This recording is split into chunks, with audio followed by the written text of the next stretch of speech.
We're going to call the board meeting to order. Today is Wednesday, February 25th, 2026, and it is 10 a.m. Mr. Ketty, if you would please call the roll. Good morning, everyone. Chair Lieber. Here. Vice Chair Gaines. Here. Member Vasquez. Present. Member Schaefer. Present. Deputy Controller Emron. Present. Thank you, members. A quorum is present and the board meeting is called to order. We will begin with the Pledge of Allegiance to our flag, and then if you would please remain standing for a special recitation by our Executive Director, Yvette Stowers. And if the pledge would be led today by Mr. Emron. Absolutely. Please stand if you may. Right hand over your heart, and we may begin. I pledge allegiance to the republic for which it stands, one nation, under God, indivisible, with liberty and justice for all. Please remain standing. Good morning, members. Lift every voice and sing till earth and heaven ring. Ring with harmonies of the liberty. Let our rejoicing rise high as the listening skies. Let it resound loud as the rolling sea. Sing a song full of faith that the dark past has taught us. Sing a song full of hope that the present has brought us. Facing the rising sun of our new day begun, let us march on. Let us march on until victory is won. Lift every voice and sing a hymn written by James Weldon Johnson, 1871, 1931, was when he was alive. His brother, J. Rosman, put it to music in 1905. Thank you. Please be seated. Thank you very much for that recitation, Ms. Stowers.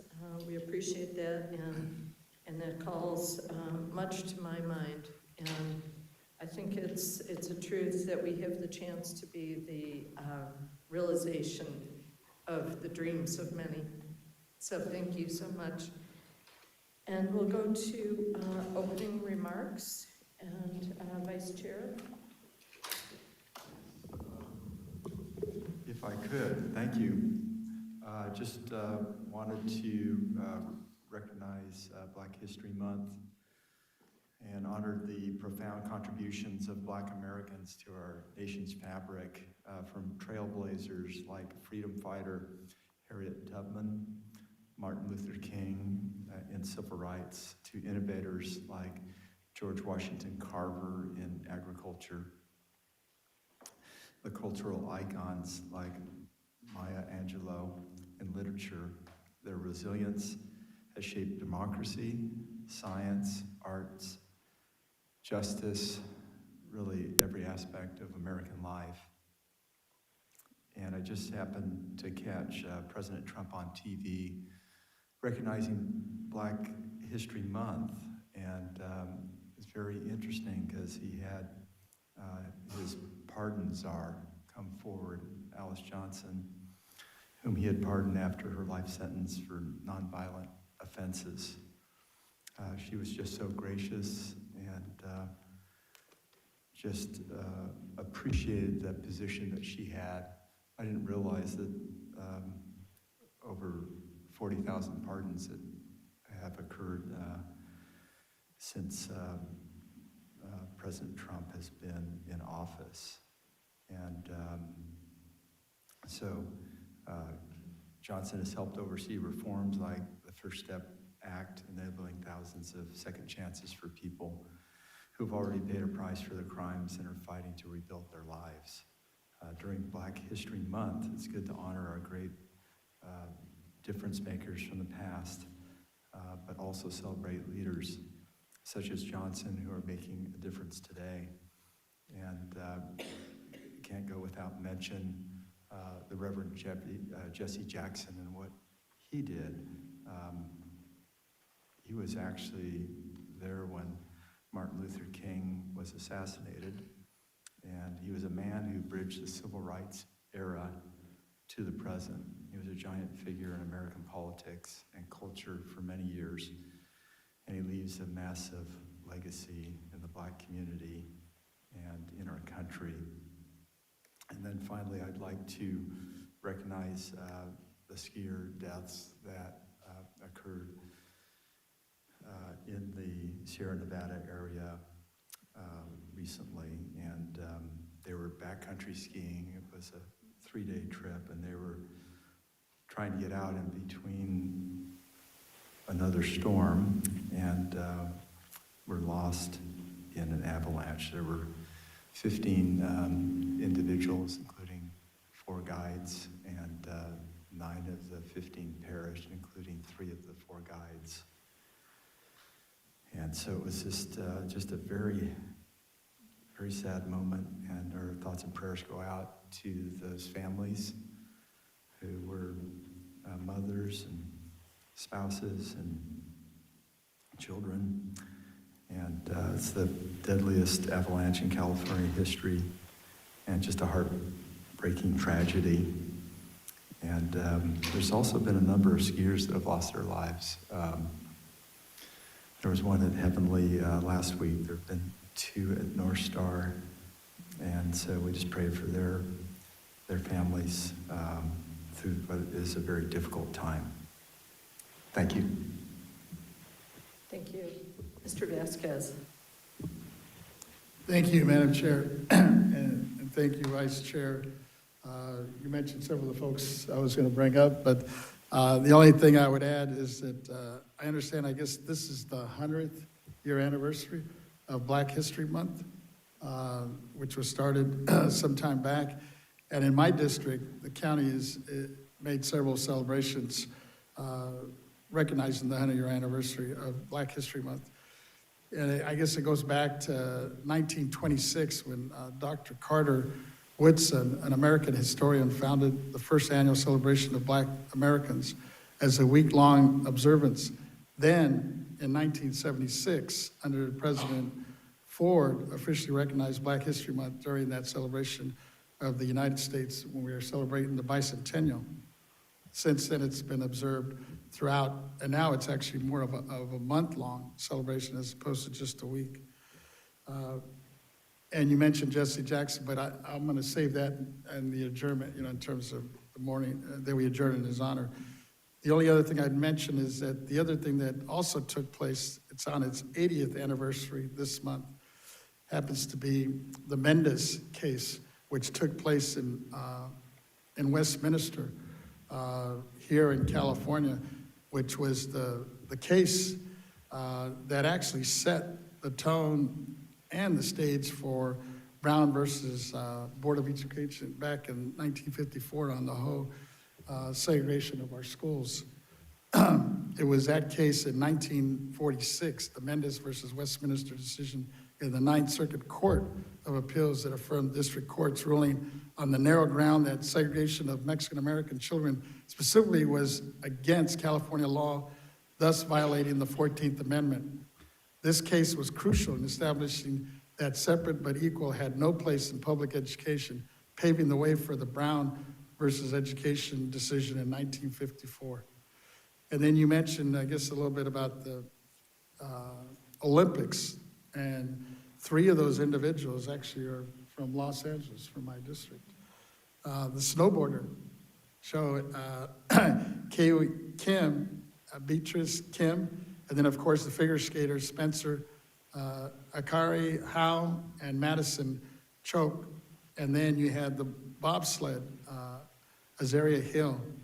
And then, of course, the U.S. team finished second with the final medal count of 33 medals overall. So I just wanted to recognize those folks. Thank you very much. Thank you. Mr. Emron. Thank you, Madam Chair. Good morning to you all. It's one of my favorite months of the year. And much like the Vice Chair and Member Vasquez were speaking about Black History Month, I also want to recognize Lunar New Year the beginning of Ramadan and the season of Lent. So when it goes back to Black history, it is a 100-year celebration. It's quite amazing, and it's an observance of the resilience and labor, innovation, and leadership of Black Americans whose contributions have shaped our state and nation. It is both a celebration of progress and a reminder that the pursuit of equity and opportunity continues, and what an honor and privilege it is on my own behalf to represent our great state controller, the first Black state controller in California's 175-year history, and certainly will not be the last. And that is the definition of breaking the glass ceiling. And moving on to the Lunar New Year, it's the year of the fire horse. I got to attend a celebration Monday night, and it symbolizes strength, courage, and a bold forward movement, a fitting emblem for thoughtful yet decisive leadership. And myself observing Ramadan. It's being observed by millions and billions of people across California and around the world. It's a sacred month of fasting from dawn to sunset. But it's far more than abstaining from food and drink. It's a time of spiritual reflection and heightened prayer, acts of charity and intentional service. It calls for patience and gratitude, empathy for those facing hardship and accountability, both in word and deed. The nightly breaking of the fast strengthens community and generosity, and the emphasis of charitable giving reminds us that prosperity carries great responsibility. And then similarly, Lent is here, and I believe there was a statistic that said Lent, Ramadan, and Lunar New Year all started on the same day, and this is the first time in 163 years that it's all come on one calendar day. So Lent invites many Christian communities into a season of reflection, sacrifice, humility, and renewal. So across these traditions, the shared themes are powerful: reflection, renewal, justice, service, and stewardship. And it's quite applying to the job that we do as property tax stewards, and fairness and application, integrity and oversight, transparency and governance, and service to every community without exception. And in honoring this convergence of history, faith, culture, and achievement, let us remember leadership is not defined by title, but how we faithfully become stewards of the institutions that are entrusted to us. May this season inspire us to lead wisely, act justly, and serve humbly on behalf of all 40 million Californians. Thank you, Madam Chair. Thank you. Mr. Schaefer. Yes, thank you very much. I hopped out of bed this morning at 5:30 and caught a plane and couldn't wait to get up here and be with you folks and help celebrate Black History Month, which is also known as Afro-American History Month. There's no birthdays to celebrate this month except President Washington and President Lincoln, so I want to focus on Black History Month and share with you. I used to run a hotel in downtown Baltimore, Maryland back in the 1980s. I called it the Schaefer Hotel, and the mayor was William Donald Schaefer, who later became governor, and I put his picture in the window, which was a good marketing tool. But I ended up as my city councilman, Kwasi Nfumi, who we know as having been president of NAACP. And I had as my U.S. congressman, and in his office several times, Elijah Cummings, who was a big splash in liberal growth in America. Julian Bond, when I was city councilman, Julian Bond was a 25-year-old legislator in Georgia in the assembly, and he was getting all kinds of national publicity as a 25-year-old kid who was Black who became a Georgia assemblyman. And I saw a national photograph of him smoking a cigarette. And I sent him a letter in my council stationery. He said, "You can't do that. You are an inspiration to so many young people of all colors in this country, and smoking is not something to be promoted. And I would ask that you put away the cigarettes. You can smoke if you want to, but don't let your picture be taken." He wrote me a letter back essentially saying it's none of my business. But fast forward 40 years, and I was at a NAACP dinner, and he was the chairman of the NAACP. Julian Bond was the chairman of NAACP, and I went up to him, and by now he's no longer 25, he's 65. I said, "Julian, are you still smoking?" And he said, "Not if my wife is around." And I said, "I wrote you a letter 40 years ago or 30 years ago and took you to task for smoking." And he said, "You know, I remember that letter." Because it was, I want you to know I was so impressed with Kwasi Mufumi, my city councilman. He went on to be a congressman, and then he decided that he wanted a bigger calling, and he decided to take on the NAACP presidency. And then he became chairman of the board of a major university, and then he came back and ran for Congress again. And he was I had good rapport with him. I gave him $1,000 when he ran for Congress. He'd actually presided as the eulogy for our great governor, William Donald Schaefer, and he told the audience of hundreds of very important people at this state funeral that Mike Schaefer is somebody who was a great comfort to the governor, because I'd taken the late governor out to dinner twice a week. And I was so impressed in having such a warm relationship with people that I admire, like Kwasi Mfumi, like my client Archie Moore, who we all know as a late great world champion boxer, and he'd bring his young protege Ali down to San Diego to have dinner with us once in a while. So I've had so many warm relationships within the minority community, and I'm always lauding our controller for being the fashion plate that she is. She's always the best dressed person in any room. People say I'm a little racist because I pick on her. I'm not picking her, I'm a cheerleader. I'm also mentioning our executive director's hairdos, which change from this to this, and with the times. And I think that's exciting. And if it offends anybody, I'm sorry. I also want to share with you something significant. You may know I'm in a race for the U.S. Congress, and you may know that I'm going to be 88 next month. The second oldest person in the U.S. Congress is Maxine Waters from Los Angeles, District 35. And I find out that I am 6 months older than Maxine Waters, which means if I go to Washington next January, I will probably automatically be the second oldest person. And doing my 2-year term, I expect to be the oldest member of the United States House of Representatives. So, my heart is good. I can't wait for things to happen. And I think I get a lot of my encouragement from you folks. I want to thank you. Thank you, Mr. Schaefer. Members, now we'll go to our safety and informational announcements by Mr. Keddy. Good morning, everyone. First, I'd like to remind the audience to silence their cell phones and their wireless devices. Our safety announcement. In the auditorium, the exits are located on each side of the stage at the front, with additional exits in the rear. Please take a moment to locate the exit signs and the closest exit to you in the event of an emergency. Our informational announcement. This board meeting will be live streamed to the public and posted on the BOE website. Public comments are taken on each agenda item. If there are any members of the public wishing to speak before the board on any agenda item in person, we ask that you complete and submit to the Sergeant of Arms a public comment appearance sheet located at the entrance of the auditorium. If you wish to speak before the board by telephone, please dial the phone number and access code provided by that's provided on our public agenda notice, and follow the instructions of the AT&T moderator. When giving a public comment, please limit your remarks to 3 minutes. We also ask that all speakers in the auditorium or on the AT&T telephone line just state their names before speaking for the record.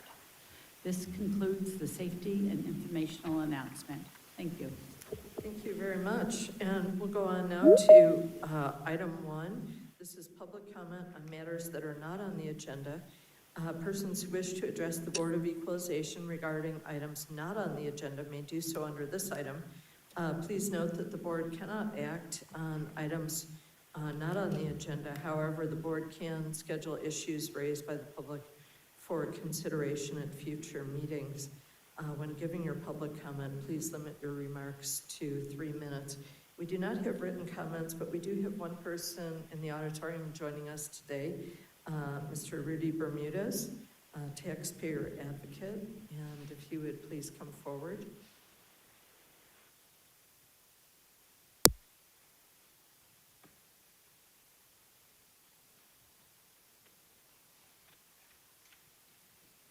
It's good to see you, sir. Good to see you, Madam Chair. It's been a while. Yes. Ted, it's good to see you again. Some of my former colleagues, Tony is doing a great job. Thank you, Chair, board members. My name is Rudy Bermudez. I am a taxpayer advocate, and I'm here today to compliment the board for its efforts to promote and ensure fair and consistent administration of property tax law. Taxpayers, the board's Taxpayer Bill of Rights working group, their efforts to improve California's property tax system is both timely and significant. Identifying and correcting problems and providing guidance to the county assessors to ensure that the county assessors' practices and procedures are consistent and fairly applied throughout the state benefits all taxpayers and restores the confidence in taxpayers' belief that the system works for everyone equally and fairly. I'd like to thank the board for setting up this working group. Like I said, it was well overdue. I would especially like to thank my representative on the board from my district. If I may, informally, Tony Vasquez, thank you very much for your efforts in working to establish this group. Many of the issues or inconsistencies are currently being solved by this group and addressed. But I would like to highlight and address just one inconsistency today. And that is that taxpayers are required to pay their property tax bills on time. And when they fail to do so, they are charged a penalty and costs. And the costs differ from county to county. In my county, Los Angeles County, where I reside, that's a $10 charge. In Sacramento, where we're standing and where we're meeting today, it's $40. There is no consistency from county to county on charges. There is consistency on the interest rates that are charged to the taxpayer for failing to make a timely payment. However, if a taxpayer is owed a refund, that refund in some counties is delayed from 6 to 12 months and even longer after the reduction has been enrolled. That the counties are not penalized for this delay. However, this delay creates hardship on the taxpayer and in some cases, serious financial personal harm to the taxpayer and their families. This double standard is not right and should not be tolerated.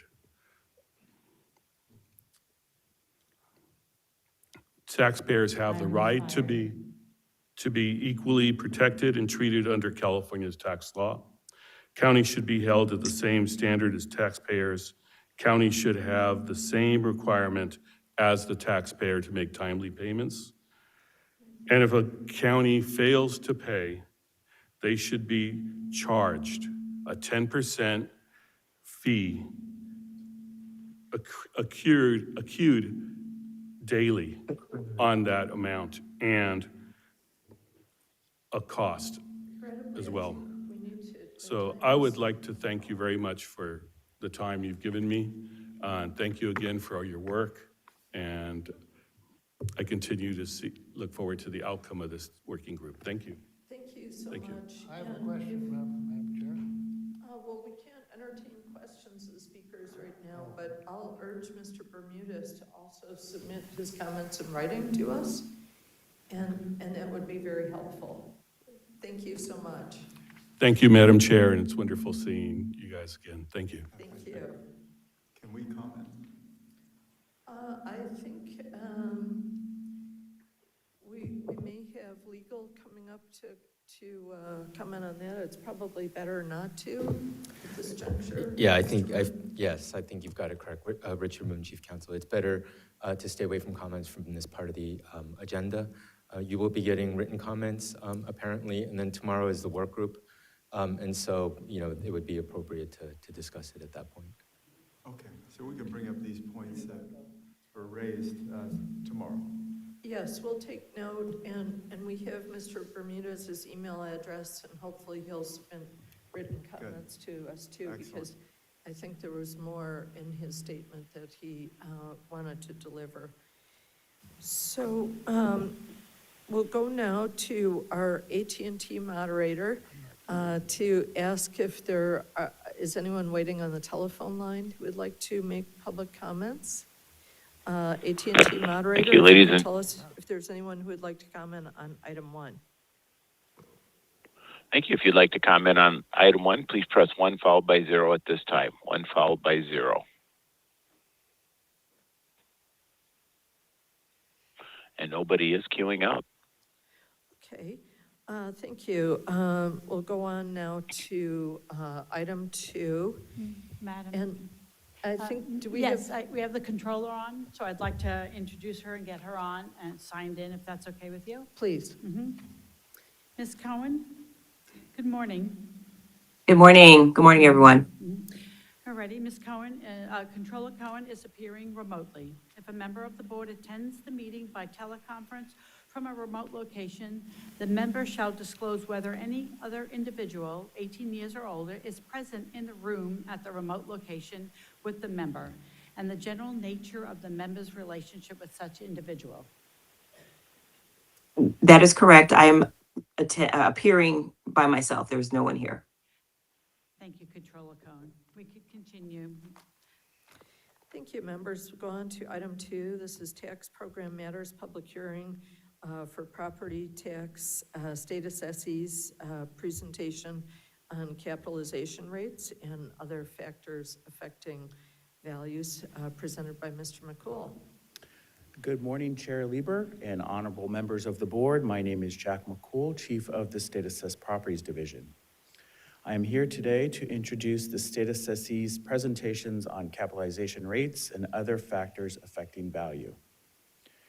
Under Property Tax Rule 903, the board provides state assessees with the opportunity to make public presentations regarding the valuation of their unitary property.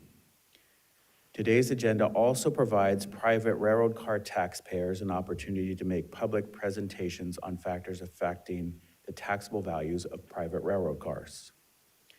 These presentations are informational and do not require any board action.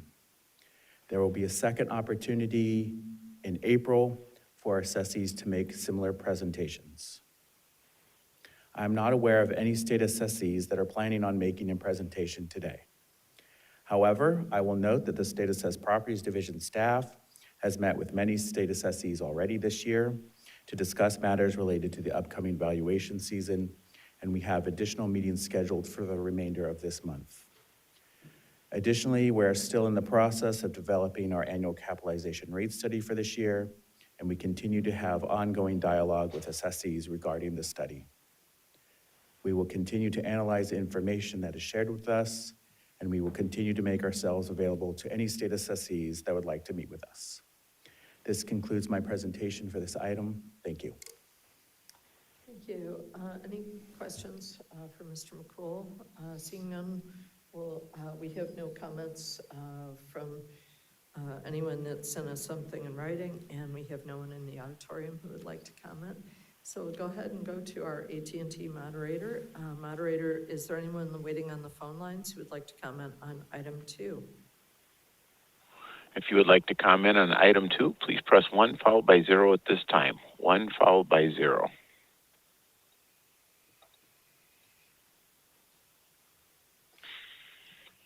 And nobody is queuing up.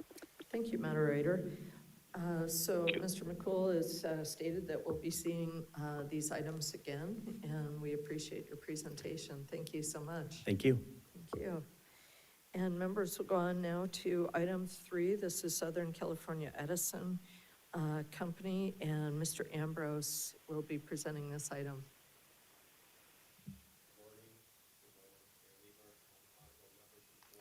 I think you, if you could hit the button there, that would be great. Okay.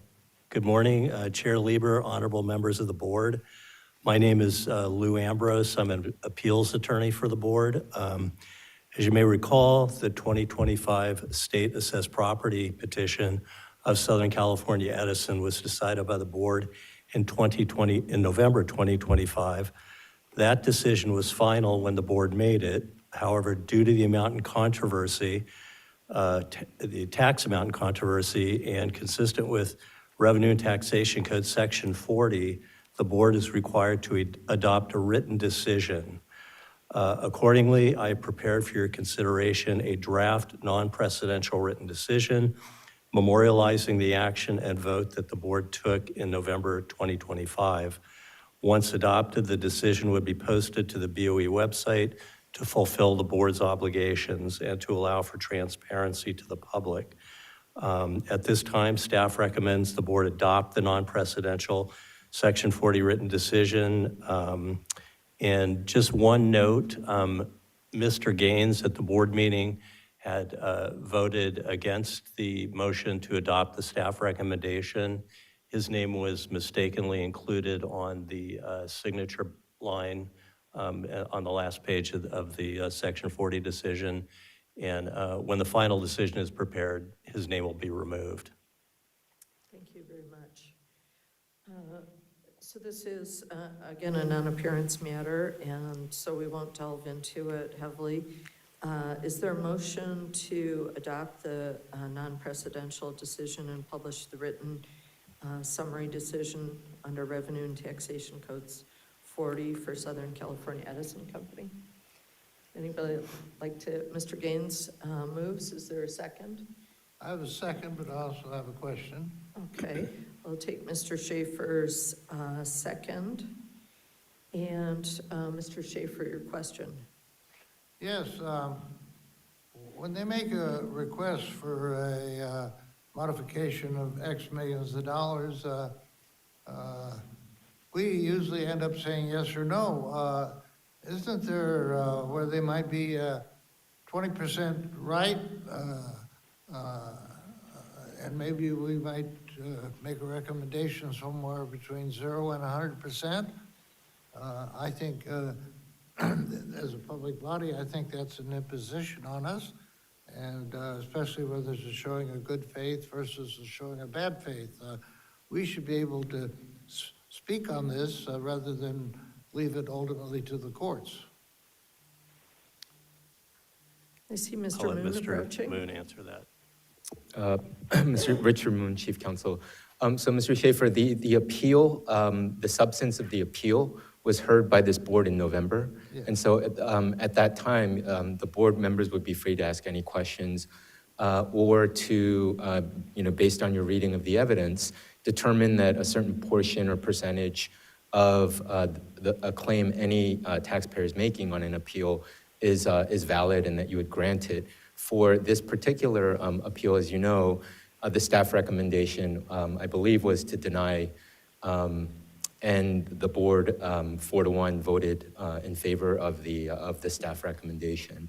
And so what's going on right now is merely the approval of the Section 40 decision as reflective of the decision that was made in November. I see. That was the time I could have further erred. And I just want to establish as a matter of general principle that there's some place between 0 and 100% that might be worth evaluation, and I want to encourage settlements because if it goes on to litigation in the courts, the judge may very well say, there's got to be some merit here without the whole thing.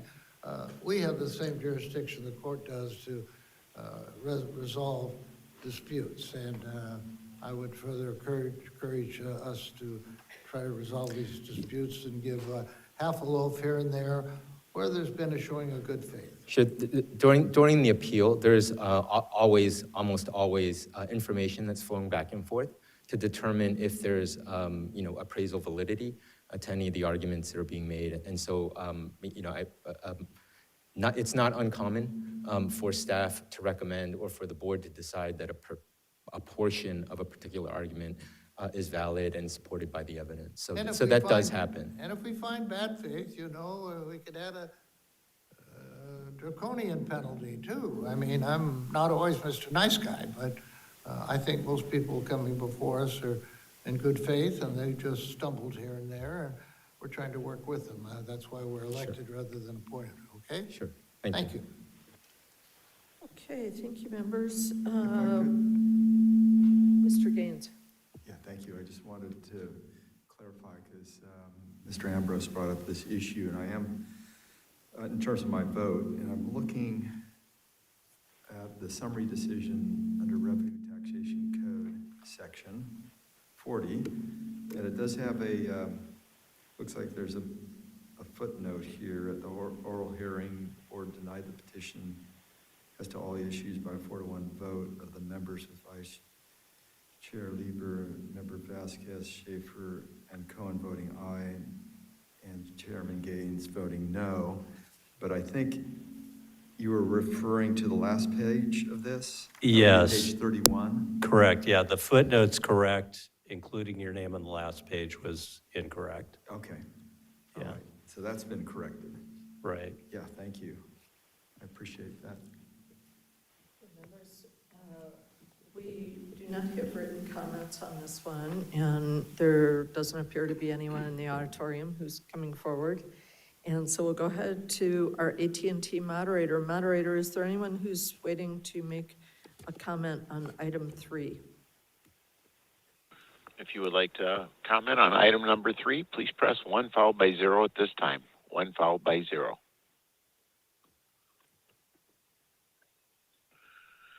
And nobody is queuing up at this time. Thank you. So members, we have a motion from Mr. Gaines and a second from Mr. Schaefer on this item. If there's no further discussion, we'll ask Ms. Cicchetti to please call the roll. Chair Lieber, Aye. Vice Chair Gaines, Abstain? Member Vasquez, Aye. Member Schaefer, Controller Cohen. Aye. Okay, members, the motion carries. And we'll go on now to item 4. This is Race Communications LLC, and Mr. Ambrose again is presenting on this item. Good morning again. Again, my name's Lou Ambrose, appeals attorney for the board. As you may recall, the 2025 State Assessed Property petition of Race Telecommunications LLC was decided by the board in December of 2025. That decision is final, but due to the amount of the tax amount in controversy, under Revenue and Taxation Code Section 40, the board is required to adopt a written decision for the previous oral decision. Accordingly, I prepared for your consideration a draft non-precedential written decision memorializing the action and vote that the board took in December 2025. Once adopted, the decision would be posted to the BOE website to fulfill the board's obligations and to allow transparency. At this time, staff recommends the board adopt the non-precedential Section 40 written decision prepared for Race Telecommunications LLC. Thank you. Members, is there a motion? The appropriate motion would be to adopt and publish the written non-precedential summary decision under Rev and Tax Code Section 40 for Race Communications. So Mr. Vasquez moves, seconded by Mr. Gaines. And is there any questions or early discussion? Seeing none. We do not have written comments, and nor do we have any speaker cards from the auditorium. So let's see if AT&T has anyone waiting on the line to speak to us about item 4. Moderator, item 4. Thank you. Ladies and gentlemen, if you would like to comment on item number 4, please press 10 at this time. 10.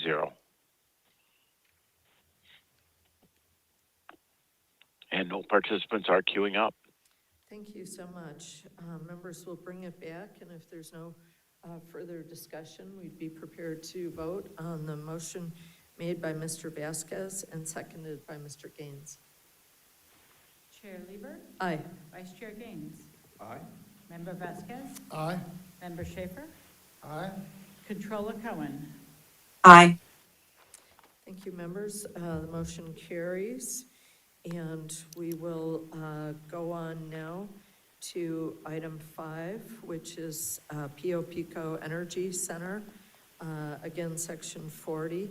And Ms. Wilkman will be presenting this one. Thank you, and good morning, Chair Lieber and honorable members of the board. For the record, my name is Sarah Wilkman. I'm an appeals attorney for the board. As you will recall, the 2025 state assessment petition for PO Pico Energy Center LLC was previously decided by the board in November 2025. That decision was final at the moment the board made it.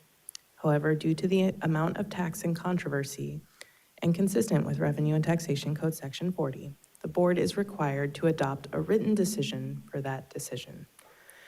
Accordingly, I prepared for your consideration a draft non-precedential written decision to memorialize the action and vote that the board took in November 2025. Upon adoption, the decision would be posted to the board's website to fulfill the board's obligations and to allow for transparency to the public. At this time, staff recommends that the board adopt the non-precedential written decision prepared for PO Pico Energy Center LLC. Thank you. Members, is there a motion to adopt and publish the non-precedential written summary decision under Rev and Tax Code Section 40 for PO Pico Energy? Mr. Vasquez moves. Second. Seconded by Mr. Gaines. And seeing no discussion on this one, we have not received written comments, nor is there apparently anyone in the auditorium who would like to comment. So we'll go ahead and go to our AT&T moderator. Moderator, if you could let us know if there's anyone hoping to speak to item 5. If you would like to comment on item number 5, please press 10 at this time. 10, please. And no participants are queuing up. Thank you. Members, we have a motion by Mr. Vasquez and a second by Mr. Gaines. And we can go ahead and have Ms. Cicchetti please call the roll. Chair Lieber? Aye. Vice Chair Gaines? Aye. Member Vasquez? Aye. Member Schaefer? Aye. Controller Cohen? Aye. Thank you, members. That's unanimous. And we'll keep on going with item 6, Crown Castle Fiber LLC, again, section 40. And Ms. Wilkman is also presenting on this item. Thank you, Chair Lieber and honorable members of the board. Again, my name is Sarah Wilkman, appeals attorney for the board. And as you'll recall, the 2025 state assessment petition for Crown Castle Fiber was previously decided by the board in December 2025. Similarly, that decision was final at the moment the board made it, but due to the amount in controversy of the appeal and consistent with Revenue and Taxation Code Section 40, the board is required to adopt a written decision for that previous decision. And accordingly, I have prepared for your consideration today a draft non-precedential written decision to memorialize the action and vote that the board took in December 2025. Once adopted, the decision would be posted to the board's website to fulfill the board's obligations and to allow for transparency to the public. And at this time, I recommend that the board adopt the non-precedential Section 40 written decision prepared for Crown Castle Fiber. Thank you. Members, the motion needed is to adopt and publish the non-precedential written summary decision under Rev and Tax Code Section 40 for Crown Castle Fiber LLC. Is there a motion? So moved. Mr. Gaines, Second. and seconded by Mr. Schaefer. Okay. We do not have written comments, and we don't have any comment cards from the auditorium. So we'll go ahead to our AT&T moderator. Moderator, could you let us know if there's anyone hoping to make a comment on item 6? Thank you. Ladies and gentlemen, if you would like to comment on item number 6, please press 10 at this time. 1 followed by 0. And no participants are queuing up. Thank you. Members, we have a motion from Mr. Gaines, seconded by Mr. Schaefer. So Ms. Cicchetti, if you would please call the roll. Chair Lieber? Aye. Vice Chair Gaines? Aye. Member Vasquez? Aye. Member Schaefer? Aye. Controller Cohen. Aye. Thank you, members. That passes unanimously. And we'll go on to item 7. These are property tax non-appearance matters audits. And Ms. Cruz is presenting this item.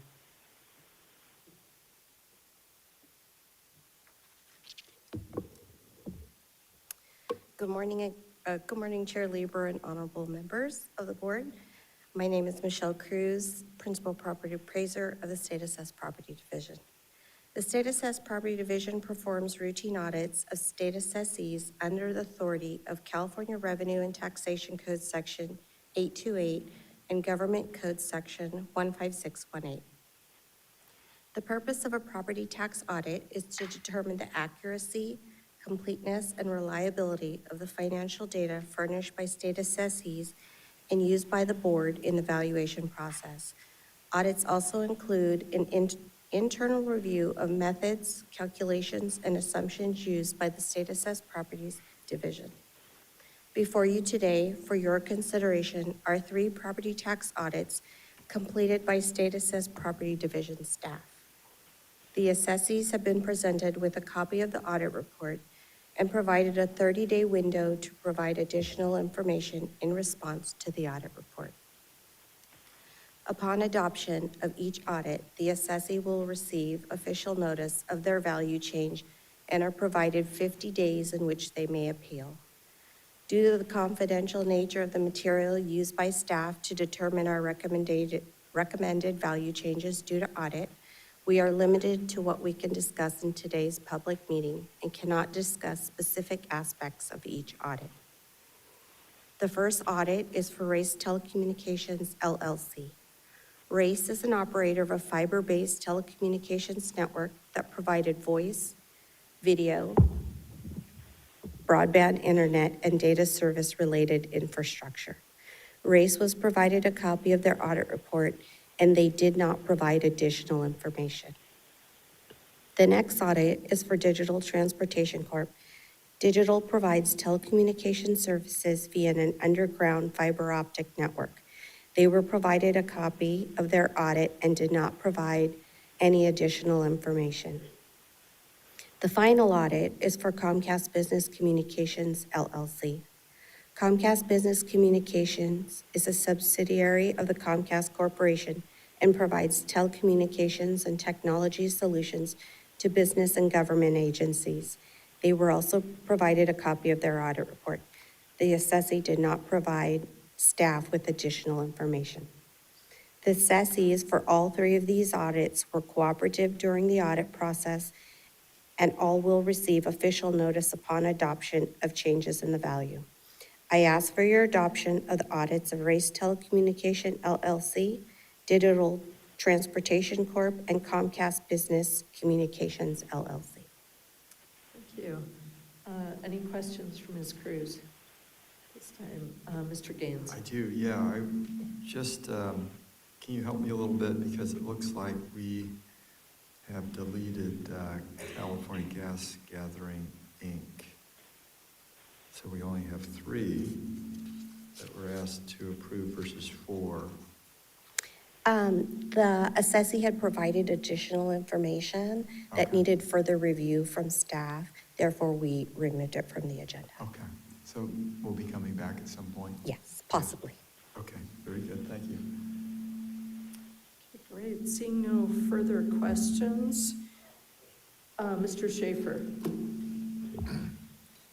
You know, these fees sort of become automatic penalties, which is different than interest, which can be actually determined as to what it is based on the amounts of money and the time involved.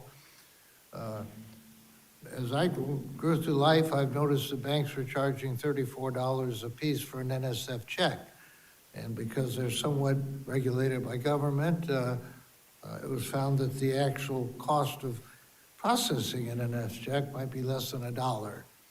So they have, most major banks have actually eliminated that charge altogether.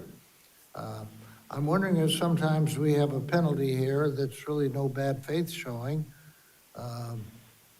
Maybe we could have the penalty be adjustable based on what good faith and what promptness, and whether the person has a seedy past or a rather good past in dealing with this. There's a lot of factors in there that I think should cry out for adjustment of automatic penalties. And we have Mr. Moon. Good morning, Richard Moon, Chief Counsel again. So there is a provision where the taxpayers, once they get a penalty for late filing, they can file for an appeal. And then at that point, the board would be within their discretion to change or to either take off or put on a penalty anywhere between, I think it's up to 10%. Okay, and as long as we're advised that we have discretion to be fair and just. Yeah, based on the facts, that would be up to you. Okay, thank you. Thank you. So the needed motion would be to approve the change in values of the state assessed properties discovered on audit. And these are for Race Telecommunications, Digital Transportation Corp., and Comcast Business Communications. Would someone like to make a motion? Mr. Vasquez moves. Second? Seconded by Mr. Gaines. And we do not have written communications regarding this, and we haven't received speaker cards from the auditorium. So we'll go ahead to our AT&T moderator. Moderator, could you please let us know if there's anyone who is hoping to make a comment on item 7? Thank you. If you would like to comment on item number 7, please press 10 at this time. 1 followed by 0.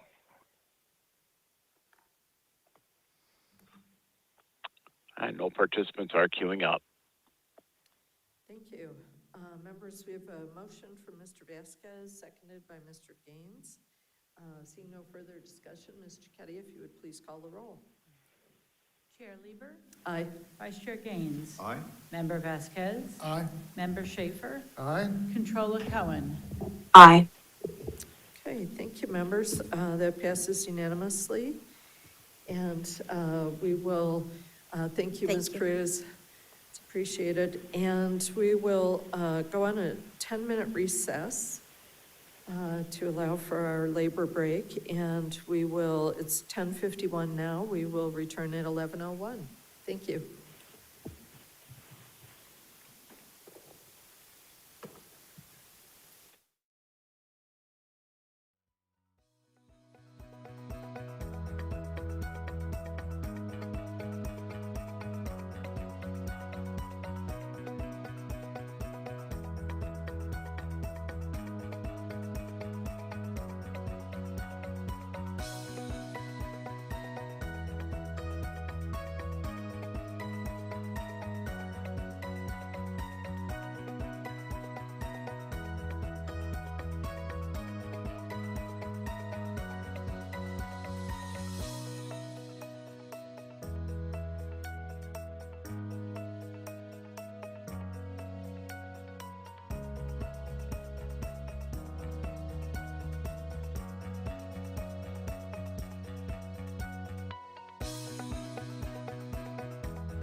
Members, we are back from our break, and audiovisual is ready for us. It is 11:01, and we'll go on now to item 8, which is our consent agenda, board meeting minutes. Would any member like to make a motion to adopt the minutes of the January 28th, 2026 board meeting minutes? So moved? Moved by Mr. Emron. Is there a second? Seconded by Mr. Schaefer. And we do not have written comments, nor do we have any speaker cards on this item. So we'll go ahead and go to our AT&T moderator. Moderator, if you could tell us if there's anyone hoping to make a comment on item 8. If you would like to comment on item number 8. please press 1 followed by 0 at this time.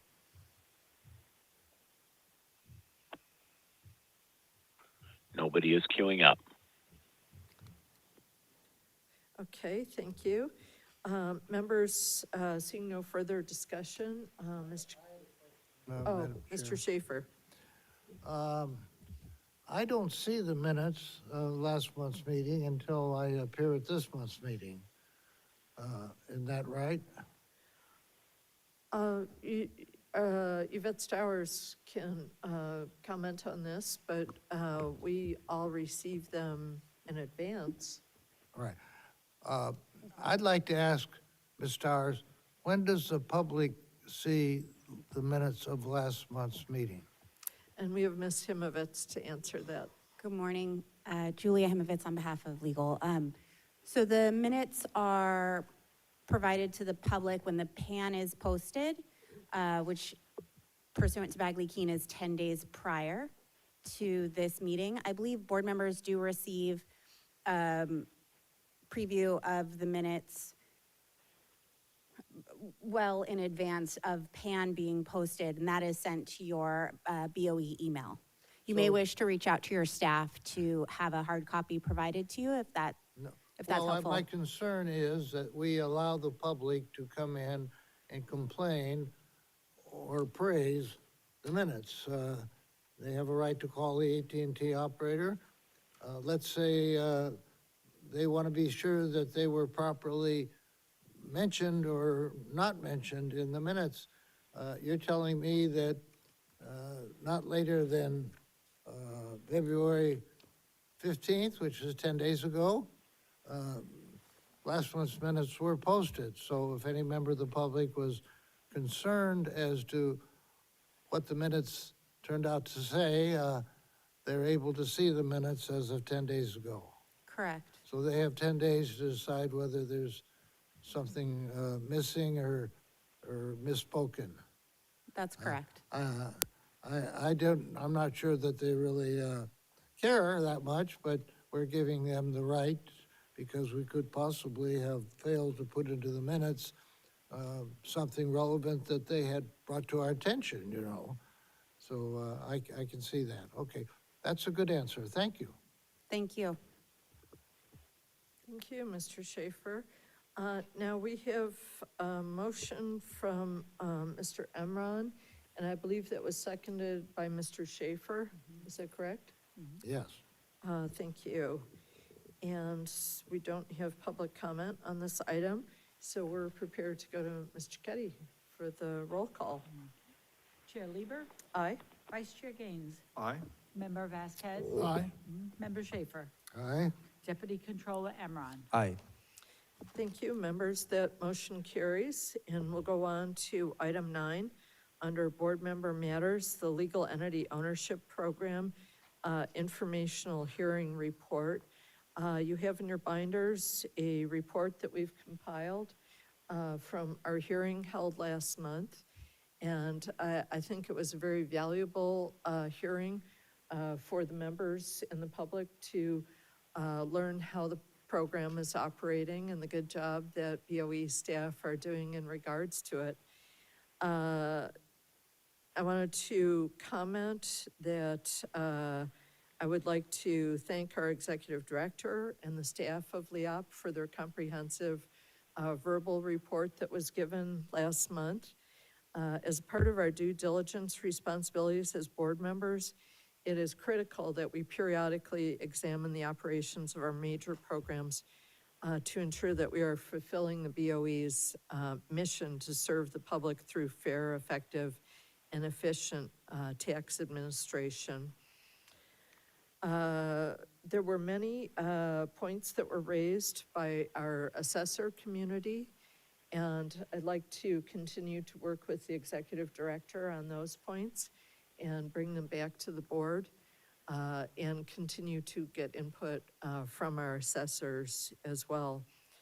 One of the points that we learned about was that so much of the operations of LEOP depend upon voluntary disclosures of changes in ownership on coming information and forms. This process includes the complementary relationships between BOE, the FTB, and our 58 elected county assessors. Unfortunately, for many of our property taxpayers, inadvertent failure to report changes in ownership in a timely manner can result in penalties. And since our goal in ensuring fair, efficient, and effective tax administration should focus on reducing compliance obligations, we should examine carefully the suggestions that were made by our county assessors and our stakeholders for improving compliance. My memorandum describes some of these technical suggestions, and as I mentioned, we will continue to work to see where we can make beneficial changes.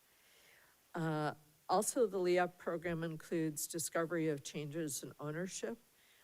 During the hearing, we held discussions regarding discovery techniques, and particularly regarding subsidiaries with different names than the primary filer and entities that are located outside of San Francisco. And there was one assessor in particular who commented that within his county, it was really a very multi-layered situation that made administration of it very difficult. So we will continue to work on that issue to fully support the intent of Prop 13 and to ensure that true changes in ownership are properly enrolled. It is possible that statutory changes are needed. Implementing these suggestions to improve and reform LEOP will help ensure that we are executing our mandate to provide for fair, effective, and efficient tax administration. And I know that I plan to send the video out to all of my assessors to get additional input, and we'll be having the AAB hearing tomorrow, which will bring many of those same folks within reach for us to continue to get their experience on what is working and what is not working regarding LEOP. So again, I thank all of the staff who pitched in and our executive director, and more to come on that topic. So thank you so much. Any questions, comments, dialogue from board members? Mr. Vasquez. Yes, I just wanted to thank you and the staff for sharing the information. I thought it was very eye-opening in terms of just understanding, because I really hadn't looked at it that closely, the whole LEOP program. And then especially from my county, or from the county, different county assessors, as they were sharing their thoughts and ideas. And very much interested moving forward on some of the things we might want to look at in terms of closing some of those loopholes, right? Because I know several people have looked at it and have kind of lumped it all together with Prop 13, but I don't think, not really understanding the dynamics and the impact that would have on a lot of the, especially a lot of our seniors that are I think are surviving because of the reduction or the stabilization of their property tax for their homes. But at the same time, I know there's some concerns from folks on the commercial side as they look at commercial properties. So looking forward to further discussions on that. Great, thank you very much. We do not have written comments on this item, although we did have robust discussion last month. And we don't have any speaker cards submitted regarding this. So we'll go ahead to our AT&T moderator. And moderator, if you could let us know if there's anyone holding on the line who would like to comment on item 9. Ladies and gentlemen, if you would like to comment on item number 9, please press 1 followed by 0.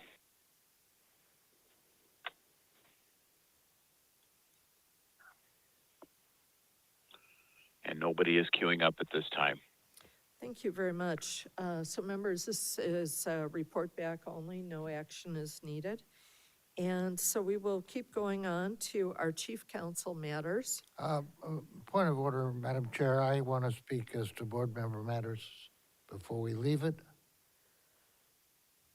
Okay, let's get a little advice on is this on item 9? No, it's on the items that are not. I have specifically requested 2 items to be board member matters of the executive director, and I have not heard back from her. I wonder if she got my request. I had the prior month submitted something to her, and then she had talked me out of taking it off the agenda because I assured her it wasn't something that really needed our attention. It was administrative, and she assured me she would take care of the matter. And then on the eve of the meeting, she says, we can't take care of it this month. And I'm trying to find out if she says means next month or next year or when Trump leaves office. I'm really a little vague there. And so I said I want to put these items on the agenda for February's meeting.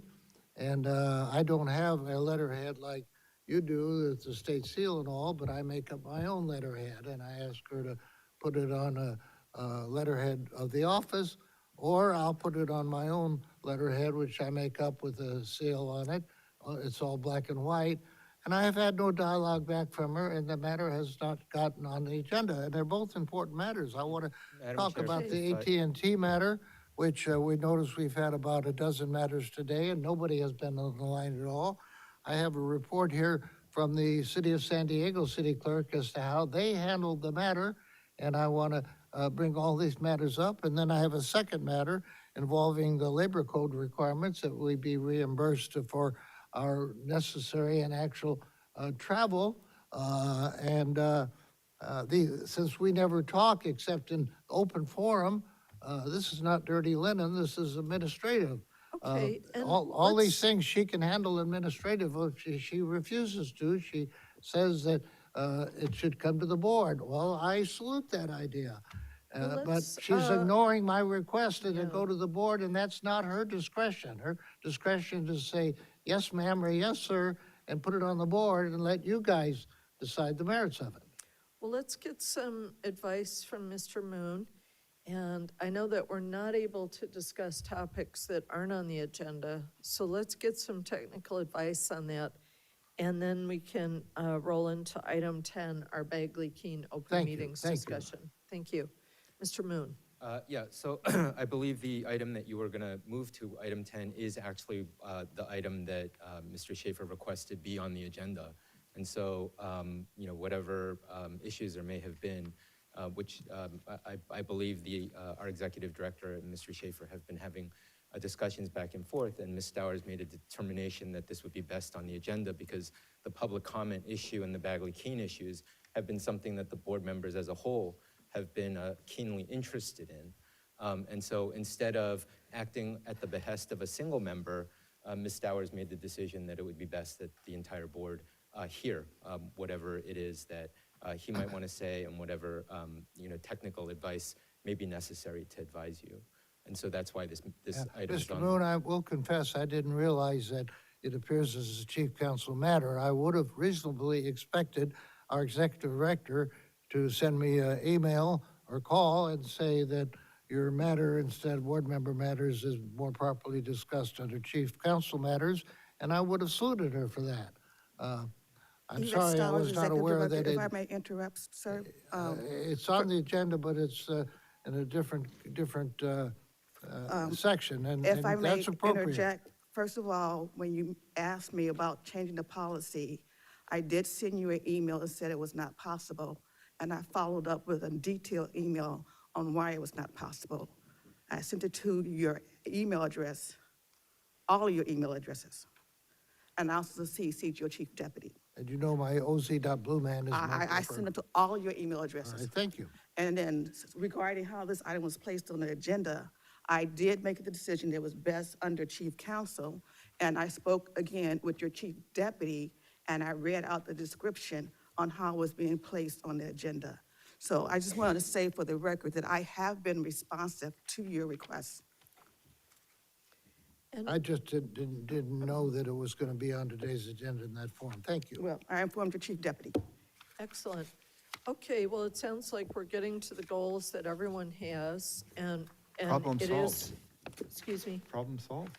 I think that It's on the it is agenda, right? satisfying. Yeah, good. So we'll go to Mr. Moon on item 10, which is Mr. Schaefer's item in inquiry, but it's listed under chief counsel matters because it is of general relevance to the board. So Mr. Moon, if you would like to open on this item, please. Yeah, and I think just as an official matter, I don't recall in the back and forth if the matter has been officially called, if the place on the agenda, we've actually moved to 10. So I think we need. I'll go ahead and call the item. Item 10 is under Chief Counsel Matters, Bagley-Keene Open Meetings Act, Public Participation Options. And Mr. Moon, I think you'll be making the presentation, possibly with Ms. Himovitz. Yes. So if you would open, please. Yes, so thank you very much. As the board members know, this is a continuation of some discussions of previous meetings regarding Bagley-Keene, and today, specifically about how we call for public comments. And under Bagley-Keene, again, as the board members are aware, the public is entitled to speak at meetings with very few restrictions, and the state body is required to give the public an opportunity to speak on each agenda item before there's an actual vote taken. And of course, this is so that the board or the body has a clear understanding of the public concern regarding that item before a vote is taken. But this is the minimum standard. As applied to our board meetings, the board has decided, or at least expressed a desire, to allow maximum participation and transparency. And for that reason, it's been the board's historic practice to allow public comment on any agenda item, whether a vote is going to be taken or not.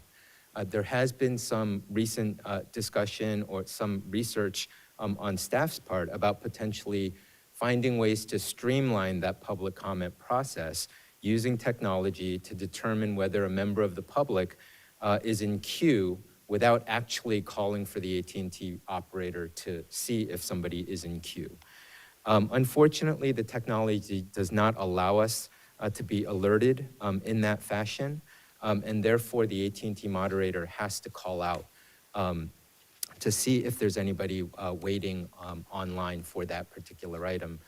In addition, if we were to for example, to call for any kind of public comment at the beginning of the meeting and just have them wait in queue until the agenda comes up, that would potentially create other issues. For example, somebody may not know that they want to comment until they hear some of the discussion on a particular item. And so there are those kinds of issues to consider as well.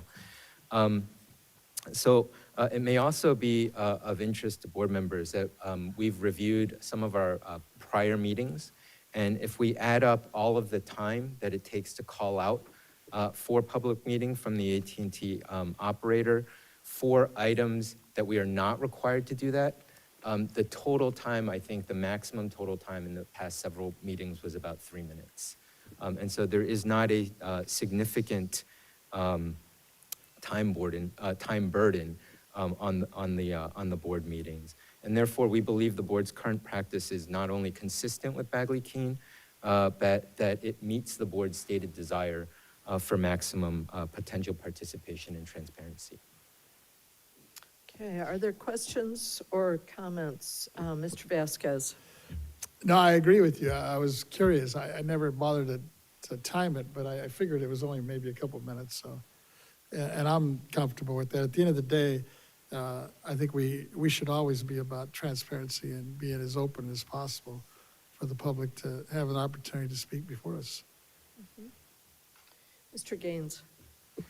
Yeah, thank you for clarifying the time issue, because I was wondering, how much time are we spending for items that we don't have to allow the public to speak on, that are on the agenda. So that's very insightful. It's only, if it's 3-4 minutes, I'm very similar to Member Vasquez's comments in that I think the transparency is good and we want to have that discussion. And I appreciate Mr. Schaefer asking questions and challenging so that we get an idea of what's happening. But I think we have more clarity in terms of what you just shared with us. And I think the more transparent we can be, the better. I think that's expected of us as electeds, to make sure that we have the ability to have any constituent want to communicate with us. So thank you. Thank you. Mr. Emron? Thank you, Madam Chair. I want to thank Mr. Schaefer for bringing this forward, and I want to echo my colleagues' comments here down the line. I just get a little concerned because all the members to my left here have sat on the Franchise Tax Board, and we do it in a very certain way, much like we do here at the Board of Equalization. So having disparity between public comment and Franchise Tax Board and Board of Equalization, I think would confuse people, and I think it would kind of gut a public process that's meant for the people and by the people. So I'm also in that mode. So I also wanted to ask a question. We've talked about this, maybe I've counted maybe 4 or 5 times. Is this something we can vote on to keep public comment open the way it is today? Yeah, you're certainly able to do that with this agenda item today. The agenda item on the pan describes there being possible action, so you could take that action today even. Thank you.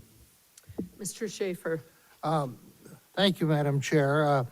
I think staff is minimizing the amount of time involved because it's got to be at least half a minute, and we've had 10 items today, so that's 5 minutes so far in dialogue. It's not only the time of the AT&T operator talking to Ms. Porter, it's the chair making an inquiry to Ms. Porter or to AT&T. I mean, it's our time talking plus their time talking. You know, it comes down to half a minute, but half a minute times a dozen items is 6 minutes. And you got to figure there's 30 people out here and there's a couple hundred people in television land watching this thing. You have hours and hours of man time that are involved in this little 30 seconds 10 times. And there's nobody appearing. I do appear before the California Judicial Council and speak sometimes, and there's never, let's see if AT&T operator has anybody. It happens that the secretary or the clerk at that California Judicial Council knows that I've requested to speak, and she knows that I've called in, and she just says, we have a speaker. They never involve AT&T. AT&T is somebody sitting in New York or where, I have no idea. I've asked to see the contract. It's been refused to me. I just know it's a uncombobulated voice speaking out, AT&T, from wherever it comes. I don't know. And I don't think that we, as the elected important officials, have an obligation to visit 10 times so far this morning just to find out if anybody's calling in. The answer is no. I think we have a duty to the taxpayers to be more efficient, and I think that AT&T has to ignore us and advise our clerk that we have somebody who's called in. And then when the item is called, the chair will look over to Ms. Porter and she'll say, we have a caller, or we don't have a caller. That would be much quicker. that would be maybe 5 seconds instead of 30 seconds. I'm serious about these things. I don't want to bring our taxpayers representative into her because she's a very important part of our program. But when I came on the board, we spent 45 minutes every meeting listening to all the exciting cases that she'd had, which are already available online to us. And really, we can't judge them. We're not going to make any decisions. We're just receiving a report. And she now is able to give us a 5 or 10 minute presentation instead of 45 minutes. That's 30 minutes of our life that we saved, plus you multiply it by a couple hundred other people involved. I think we have a duty to the taxpayers to streamline what we're doing, and I think it would be contrary to that duty to say we recommend we maintain the status quo. I think we should. I have a report from the city clerk of San Diego that I received just yesterday, how they conduct their meeting with input on every item, and they have another way of doing it. They do not involve calling somebody in New York and saying, hello, is there anybody waiting? And the answer is no. I think we are so 1950s here in how we handle this. And if you're going to say anything, instead of maintaining the status quo, I think we should direct Ms. Stowers to evaluate how it is done with other state, county, and city forums that she may want to inquire of, like the Judicial Council of California, which is a state agency, maybe like the PUC. And I'm going to give her the 2-page response I have by email from the city clerk herself for the city of San Diego. I think it's still an open question. And I think we should never decide that, well, we're going to go on status quo. That's not our business, status quo. Our business is to evolve. And, I'm the chief spokesman for that, and I demand and request your respect on that. Thank you. Thank you, Mr. Schaefer. And before we go to a second comment from Mr. Vasquez and Mr. Gaines, I'd just like to say that I am in favor of getting as much public input as possible and giving taxpayers and advocates, part of the professional community, the most access possible. If they choose not to take us up on it and they do not have a letter to submit, they're not here in chambers, they perhaps don't call, that opening is still there. And I think that's a sacred responsibility that we have to continue to offer it. And it's also a statutory responsibility that we have. We don't have the opportunity to make decisions that are contrary to Bagley-Keene. And I think that Mr. Schaefer's ideas could be better entertained in the legislature. If you go to the legislature and say, I'd like to change Bagley-Keene to reduce public comment due to efficiency concerns that I have, I think that would be the forum to take it up in. But I would not be in favor of reducing public comment in any way, shape, or form. Madam Chair, I'm not asking to reduce it at all. I'm not No, I asking understand, to and put you've it had- at the you've start had of the your meeting. I'm time, Mr. encouraging Schaefer. it, whether it's there or not. I still think our door should be wide open. Mr. Schaefer, we can come back to you for that, but what we're talking about is access under Bagley-Keene to our meetings. And, I grew up in the Watergate era. I followed that entire process assiduously. I think that bad things happen in government where there is no public access and no sunshine to decisions, whether large or small. And so I will never support it. And I think informally, you've got 4 people here who are against a change in our practice. But let's hear again from Mr. Vasquez and then Mr. Gaines to see if you've been able to sway them. I'd like them to address my concern that she be aware how other state, city, or county agencies deal with the same state law. I'm in favor with the same transparency she But is. Mr. Schaefer, let's get All right, the thank you. other members, because you have not been recognized at this time. And so you may have swayed them. So let's not turn them Thank off. you. Let's hear from them. So Mr. Vasquez. Thank you, Madam Chair. I'll pretty much ditto what you had just said in terms of the public comment. The only thing I would add is that, as Member Schaefer was asking to get comparisons, Let me give you one from Santa Monica. When I was on the city council, we were lucky. We were lucky to finish our meetings by 1 in the morning, starting our meeting at 5 with a closed session, because we allowed for public comment. And that's something that we're real big on it. We have a very active city where everybody comes and wants to be heard on every item. And we try to consolidate it. We've actually reduced the time a little bit. So before it used to be they all had 3 minutes. Now they have 2 minutes. But nevertheless, you know, you have to err on the side of, you know, being transparent and be as open as possible. And when I was on the city council, we were getting a stipend, you know, so it was costing me money to sit there. Whereas here, this is our full-time job. I mean, this is what we're paid to do. And if you're not comfortable with it, maybe you need to move on. I You know, am. this is our full-time gig. You know, they're paying us for this. So whether it takes 10 minutes or 30 minutes, so be it. Thank you. Okay, Mr. Gaines. Yeah, I'll just reiterate again that, you know, transparency is the path, and we need to be more transparent than less. As to the issue of looking for alternatives, if there are alternatives out there that are more efficient, that don't reduce public input in terms of public comment, I'm in support of that. U.S. Star Executive Director, I did check what other state bodies are doing and city bodies are doing. Yes. And let's say for franchise tax, we're on the same system. The state mandate, they use, what's that? Not Teams, but the other, Zoom. Okay. They use Zoom. And because they're on a Zoom, the public can just raise their little yellow hand Yes. and say they want to make a public comment. And so that's why they don't have the back and forth. Okay. But And I that- believe that's the same thing with Yeah. Santa Monica. When we had that hearing there, we were on Zoom. So we're using a different technology platform. Okay. And most state agencies are doing the same.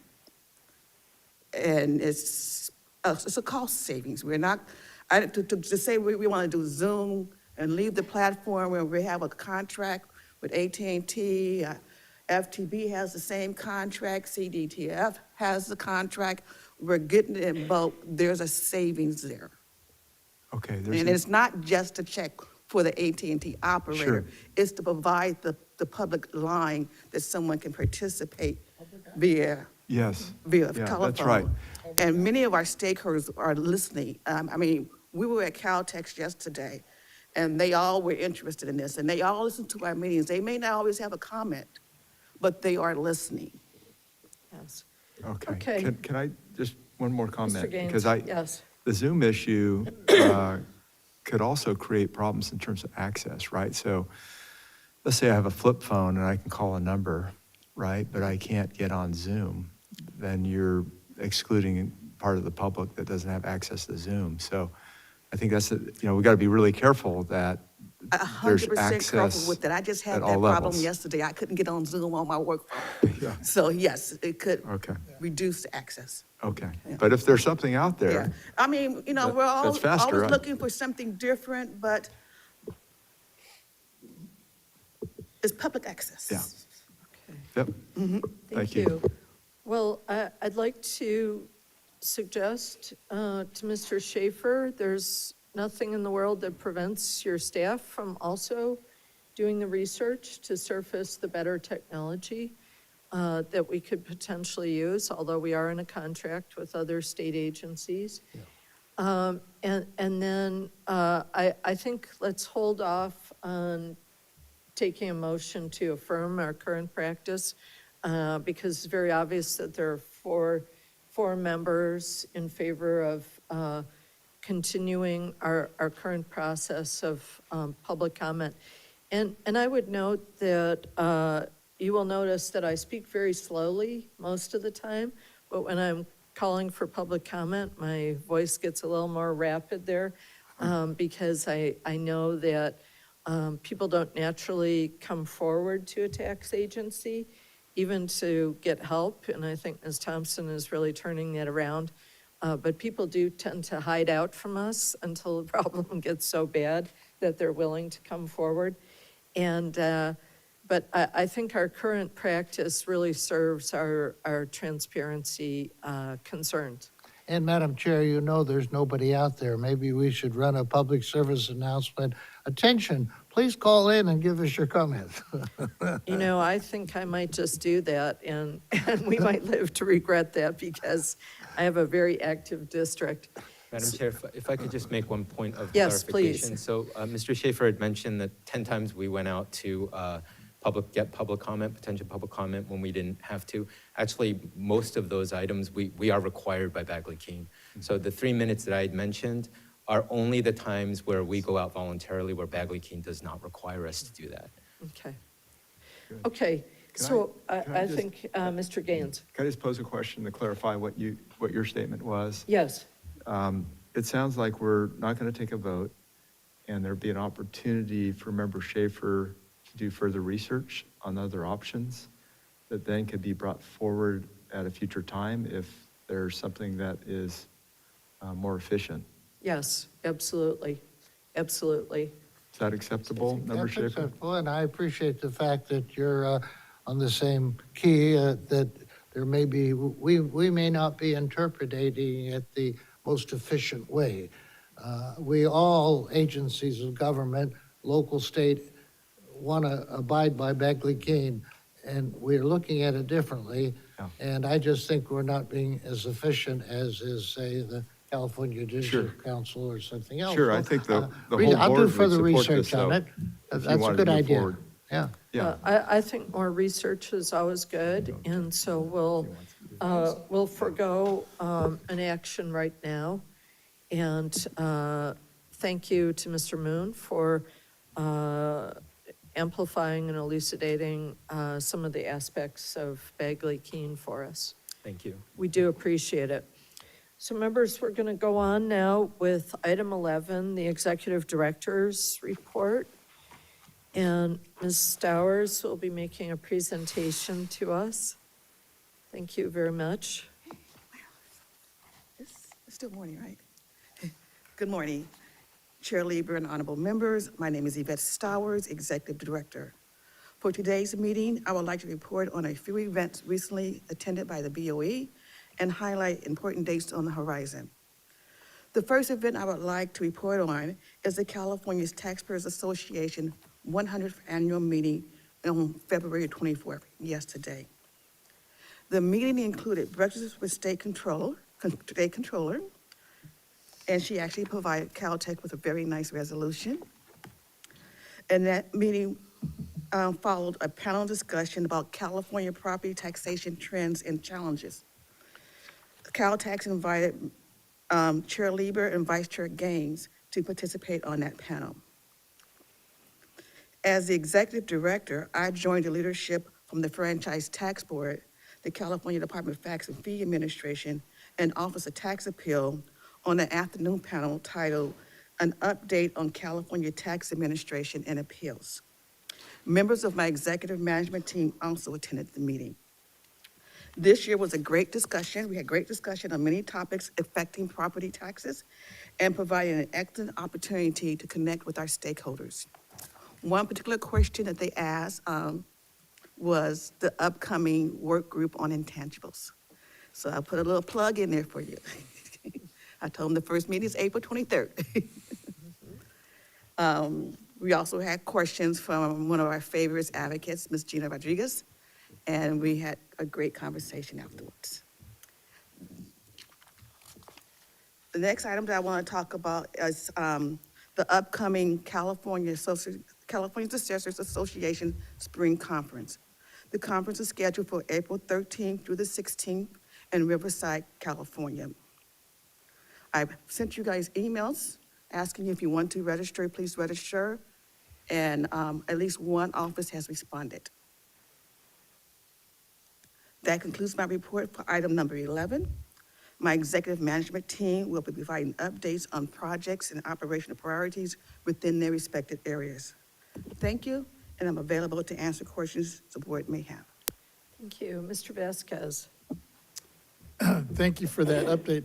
You know, as you were listening, I guess yesterday, to the folks from CDTFA, I was wondering if it came up or if we made any headway in terms of getting a little bit more or better cooperation, because I'm constantly getting complaints in my office, especially from the small businesses that are getting nailed by these fees and penalties. They understand in some cases that they owe, back taxes, but when they're getting hit with the penalty, the fines, and the interest on top of it, it's usually more than what they owe. And they don't seem to have, we're not seem to be getting a good accommodations or willing to work with some of these small businesses that are, a lot of them, if they're owing more, like sometimes cases 3 times of what their past taxes are or were, they're just like throwing in the towel. You know what? We're just going to give it up. And I think we're losing a lot of people because of that. I can't speak to their collection program and their penalties. I do know that when one of your constituents is having a problem with CDTFA and they reach out to your office generally contacts me, and I reach out to their taxpayer rights advocate, and the advocate has been very responsive. Okay. Okay, any other questions or discussions on this item? Mr. Emron? Thank you, Madam Chair, and thank you, Executive Director, for showing up in the morning and in the afternoon. I'm sure it was a long day. I wanted to just take a quick moment to commend and congratulate Caltax on 100 years. It's quite incredible, the work that they've done since 1926 and how closely they work with us on a lot of issues that need resolving. And then I had an opportunity to meet with the OTA Director, Office of Tax Appeals. She invited me to come to a hearing last week on R Street, and they mean the old Victims Compensation Board meeting. I got to kind of see the processes and procedures, how that works. But one thing that she spoke to me about is their pro bono program, where low income or appellants have a chance to have legal representation. And like sometimes in the tax world and tax statutes, it gets very convoluted, very, very tough. And that was something that she continues to grow. And I thought that was like great governance on that end, because that's what it's really all about. So I'm always continuously looking forward to learning more and more about what our other tax agencies are doing, and what things that we can bring here and at FTB. Thank you. Excellent. Mr. Schaefer? Madam Executive Director, several years ago, the Cal Taxpayers Association put out quite a volume on the history of tax, and I've had a couple of copies of those and enjoy it. I wondered if somebody comes out with a 2026 book or discussing this. I may not learn about it. If you learn about it, I want you to know that the board would appreciate a little note saying this is available. If any of you are interested, we have a copy. I fear that you may learn things that we don't, and that you'd be quick to tell us. I will share. Excellent, thank you. Well, thank you for this report on item 11. And we'll go on now to item 12, which is also Executive Director's reports. And this is extension of time to complete local assessment role. Ms. Dowers. It's that time of the year. Members, Revenue and Taxation Code Section 616 require county assessors to annually complete their local assessment role by July 1st. Section 155 provides that the board or the executive director may extend by 30 days the deadline for any official act by the assessor. In the case of a calamity, the time period may be extended by 40 days. Section 155 also requires that the executive director inform the board of any such extension at its next regular meeting. This report is to inform you that St. Louis Obispo and Trinity County assessors have requested and have been granted extension for completing their 2026 local assessment roles. That concludes my report. I'm available to answer any questions that you may have. Okay, Mr. Gaines and then Mr. Schaefer. Great, thank you. I just wanted to highlight the Caltax 100th anniversary. It was great to be there and great to see Controller Cohen there. She made some great comments at the introduction, and great to be there with Chair Lieber. And,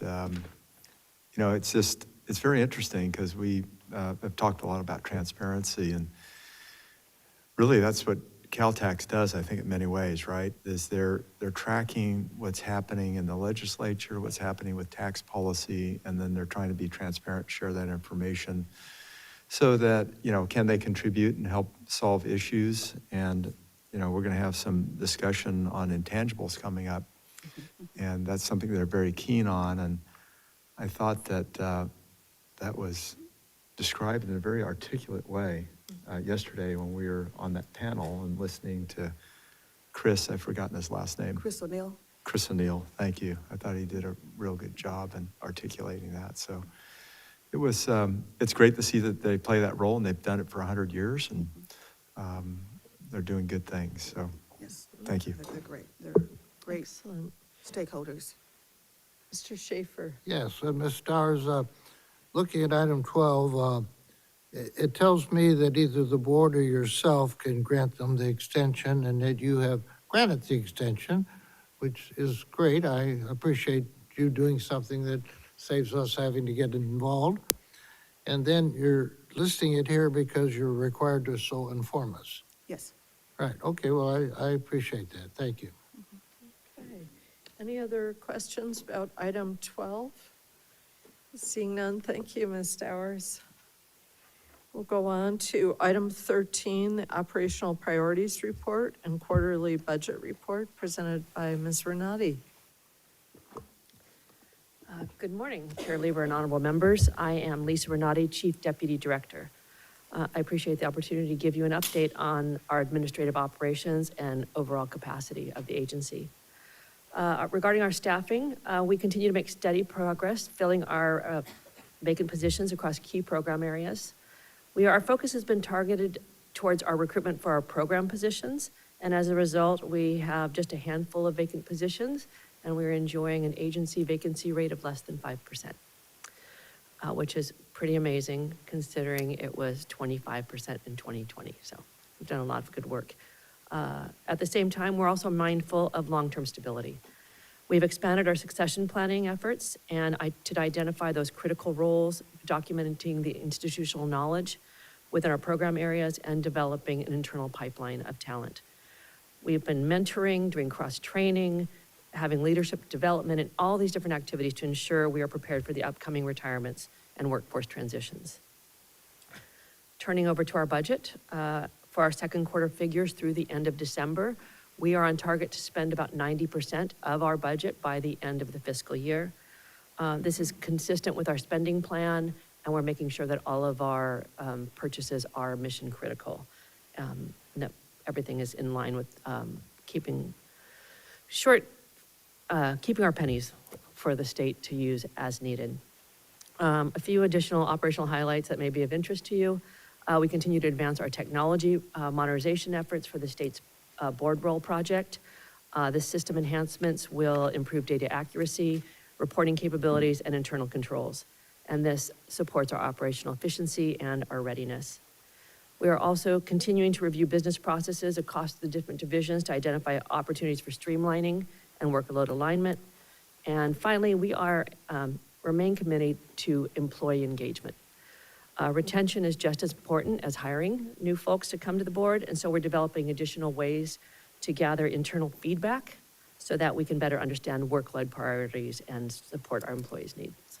And this concludes my report. The agency is fiscally responsible, fully compliant, and focused on building sustainable workforce capacity. Thank you so much. Any questions or comments? Mr. Vasquez. Just real quick, thank you, Madam Chair, and thank you for the report. Mr. Renati and I were just wondering, last month we celebrated the retirement of a very special staff person that you had that was a very specialty, and I'm just wondering how that's going on the recruitment, because it seems like some big shoes to fill there. Well, that position's been filled, and we actually, for that position, since it's so specialized, we obtained permission to hire that position before Mr. McCarthy retired. So we were able to hire the new engineer and then have Mr. McCarthy train him and do some shadowing. So that way, once Mr. McCarthy left, we were ready to go. And so, yes, we were able to fill that position. Thanks, that's good. Mr. Emron. Thank you. It's almost summertime. Intern season is upon us. I was able to speak at King Hall 2 weeks ago and refer a interested student in tax. Imagine you're 22 years old, interested in tax, to the franchise tax where she's starting a legal internship. SEO is also interviewing some interns too, but just something to keep in mind, and I'd love to refer if anybody's interested in BOE too. Thank you. Thanks. Super. Mr. Schaefer. Yes, thank you. Mr. Minotti, when we go back to COVID days, a number of our people were able to work at home because it was good, safer. Today is a different world that everybody, I think, from the president on down, is saying you got to come back to the office. How is our work at home versus work in a formal office relationship? Is that changed, or is it consistent with business and government in general? I just never had that issue addressed. Well, thank you for your question.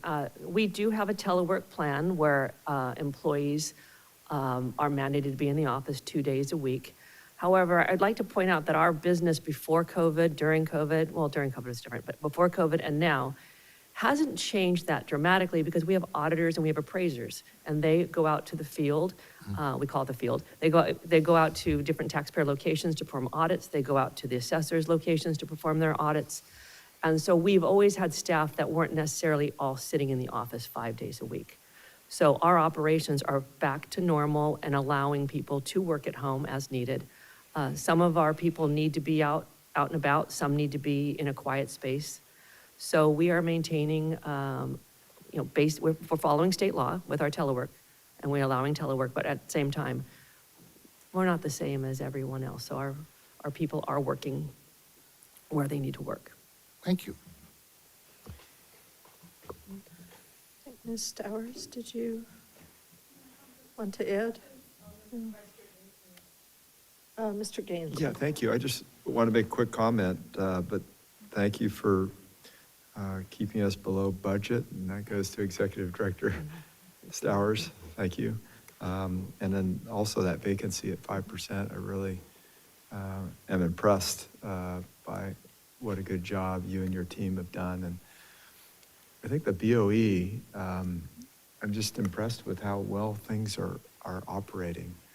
And it's taken, several years to kind of get it where it needs to be. And we've had a lot of transition with baby boomers retiring and new folks coming in. So those are critical moments, but I feel like you've handled them really well. So just want to compliment the whole team and all your efforts.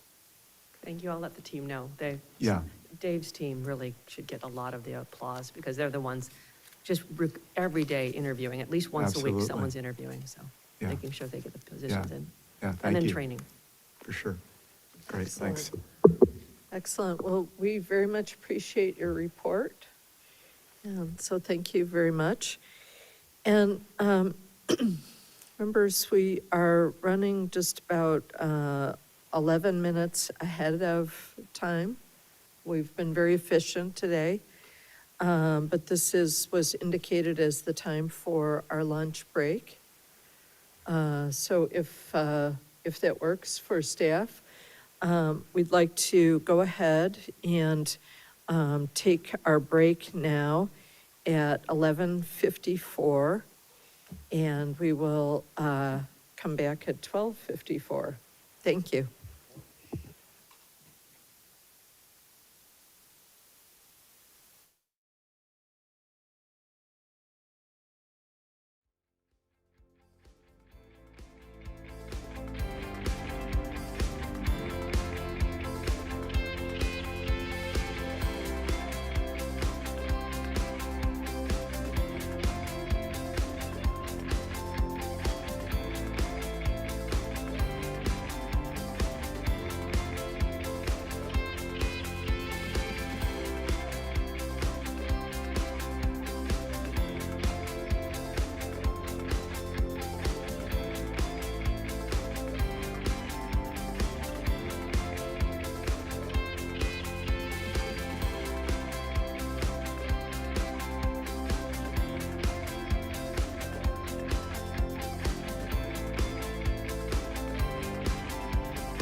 Members, we are back from our break, and it is now 12:59.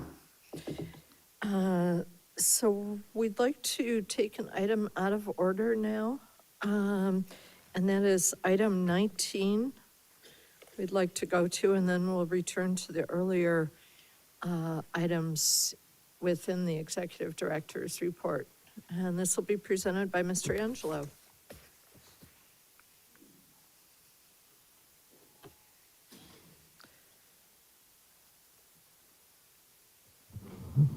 Thank you, Chair Lieber and members. Appreciate the accommodation. I don't have a long report today, but as I mentioned in January, the deadline for legislation to be introduced was February 20th, so things are really starting to get rolling. So, good afternoon. I'm the Legislative Director, Ted Angelo, Legislative Director and Chief of the Legislative Research and Statistics Division. Today, I'll provide a brief update on legislative activity for February as things begin to get moving in the second year of the 25-26 legislative session. The legislature acted on a number of two-year bills prior to the House of Origin deadline at the end of January. I went over those last month briefly and during some of our discussions. SCA 4 and its board-supported companion bill, SB 623, passed over to the Assembly. These bills, and if approved by the voters, would allow the combining of veterans and homeowners exemptions. So you're all aware of those, the board members. And the Senate also amended and passed SB 288, which we've discussed as well, which proposes giving people in probate more time to transfer the base year property values under Prop 19. The updated BOE analysis was recently posted and forwarded to you last Friday, so you have that. Second, we expect the legislative proposal approved by the board in December to extend the sunset date governing pipeline rights-of-way in Rev and Tax Code Section 401.10 to be introduced in the Senate Rev and Tax Committee bill later this month or early in March, depending on when they introduce their committee bills. Regarding this new session in 2026, my office has forwarded a number of new BOE-related bills to you over the last few weeks. We are combing through the rest of the bills introduced at the 220 deadline when a lot of them dropped down, and we'll be forwarding those to you soon. So far, some of the new introductions of note affecting BOE include AB 1971 Bennett, which is the home hardening proposal, which would exclude certain home hardening efforts from property tax. I'm not going to go into details of those today. They weren't necessarily on my online summary because they were introduced after it was posted. So various reasons, I'm not going to go into great detail. I'm just giving you a heads up on the bills that we're taking a look at and we'll be analyzing and sending to you. AB 2022 Gonzalez is a property tax disabled veterans new exemption concept. It would exempt from taxation property owned that constitutes the principal residence of a veteran spouse, or veteran and the veteran. So it's a new veterans deduction proposal separate from what we were just talking about with the SCA and the accompanying bill. Where that combined them, this would be a complete exemption for a household with certain conditions. Obviously, it would be an expensive proposal, but I haven't gone through to see if there's certain age limitations or if it's just all veterans. AB 20, let me double check on this one. AB 2172 is the Property Tax Assessment Appeals Board, and I know we're going to be talking about that tomorrow. That is an alternative, and that's by Assembly Rev and Tax Chair Gibson is carrying that bill, and it's an alternative to appointing a 3-member assessment appeals board pursuant to sub A, and it would be a 5-year, almost like a pilot program, but it has a 5-year run as they've done in those committees to try to limit, number one, costs and new programs. They used to call them pilot projects, but you have to be careful using that because of uniformity in tax administration. But it's a 5-year sunset, and it would allow for a one county to have one commissioner instead of the three appointed Board of Supervisors. I'm not going to go into the details of it. There's a lot of protections in there, qualifications for the commissioner in lieu of be a certified commercial investment member at all. SB 974 is a Sayardo bill that is special needs trust statutory concept for severely disabled. We're taking a look at that one. SB 996 Padilla is a manufactured housing classified as real property issue. It probably won't have much of a taxation difference based on how they're classified, but we're taking a look at that. SB 1415 Araguin and Wiener is similar to a bill from last year, SB 336. And so SB 1415 is a moderate income housing partial tax exclusion. That was similar to SB 336 from last year that was held on suspense in, I believe, appropriations. There was one more bill that, for some reason, I can't read the number. I think it's SB 2089, property tax welfare exemptions, change in control or ownership for existing tax-exempt nonprofits. So there's a statute that was either last year or the year before that allowed nonprofits to waive penalties and not pay up front. And now if they change ownerships during that process, they have to go through it again and they're assessed, and they're trying to get a carve out for that. And it's Assemblymember Ward is looking at that. So again, we'll take a closer look at that. And so far, those are the key ones. I'm not going to go into insurance or wine and alcohol taxation issues right now. But as always, my office will continue to keep you updated with the weekly status reports and copies of the analyses. And this concludes my report, and I'm free to answer any questions you might have. Okay, super. Any questions, Mr. Schaefer?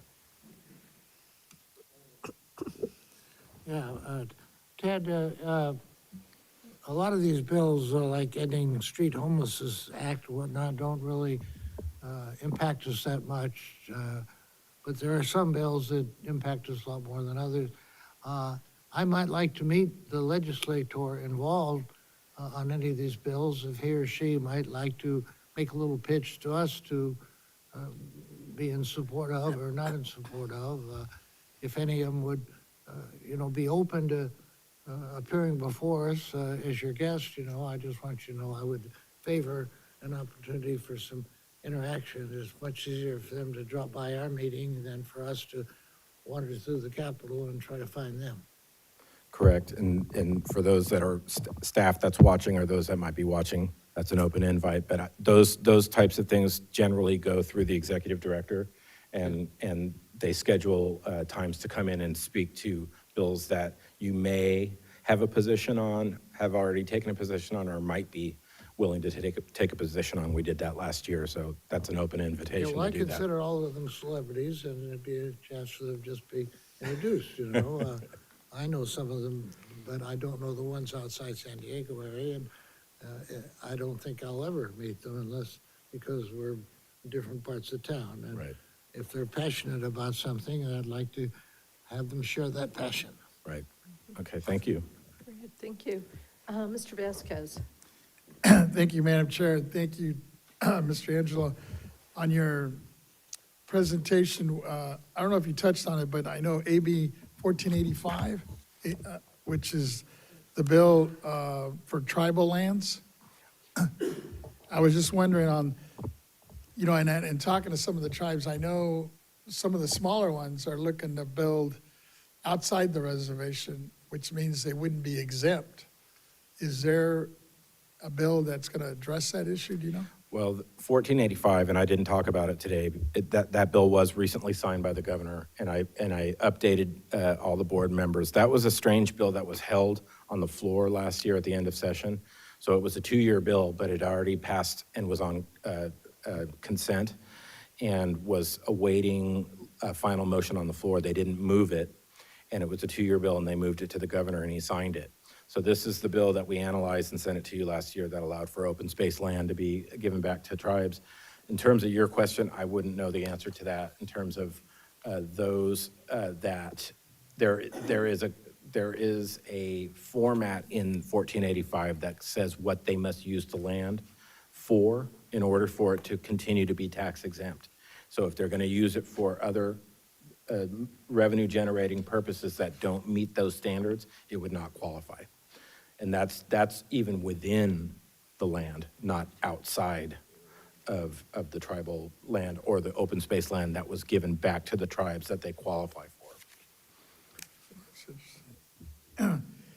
And then the other one, and it maybe just got introduced, it's a fairly new one, SB 1352, and I understand there should be one on the assembly side as well. I don't know what the number of that one might be, but this is one to help a lot of the fire victims. And not only in my district, but eventually it would help any folks that have been victimized by one of these wildfires. Because right now, in talking to my assessor, Prang, they're only allowed to build exact footprint. Even though he and some of the assessors have been a little bit lenient and allowing them to go like to 110% of the existing footprint. They want to, I guess, codify that and make sure it's in the law, or they actually have the authority to do that without any possible penalties on the rebuild.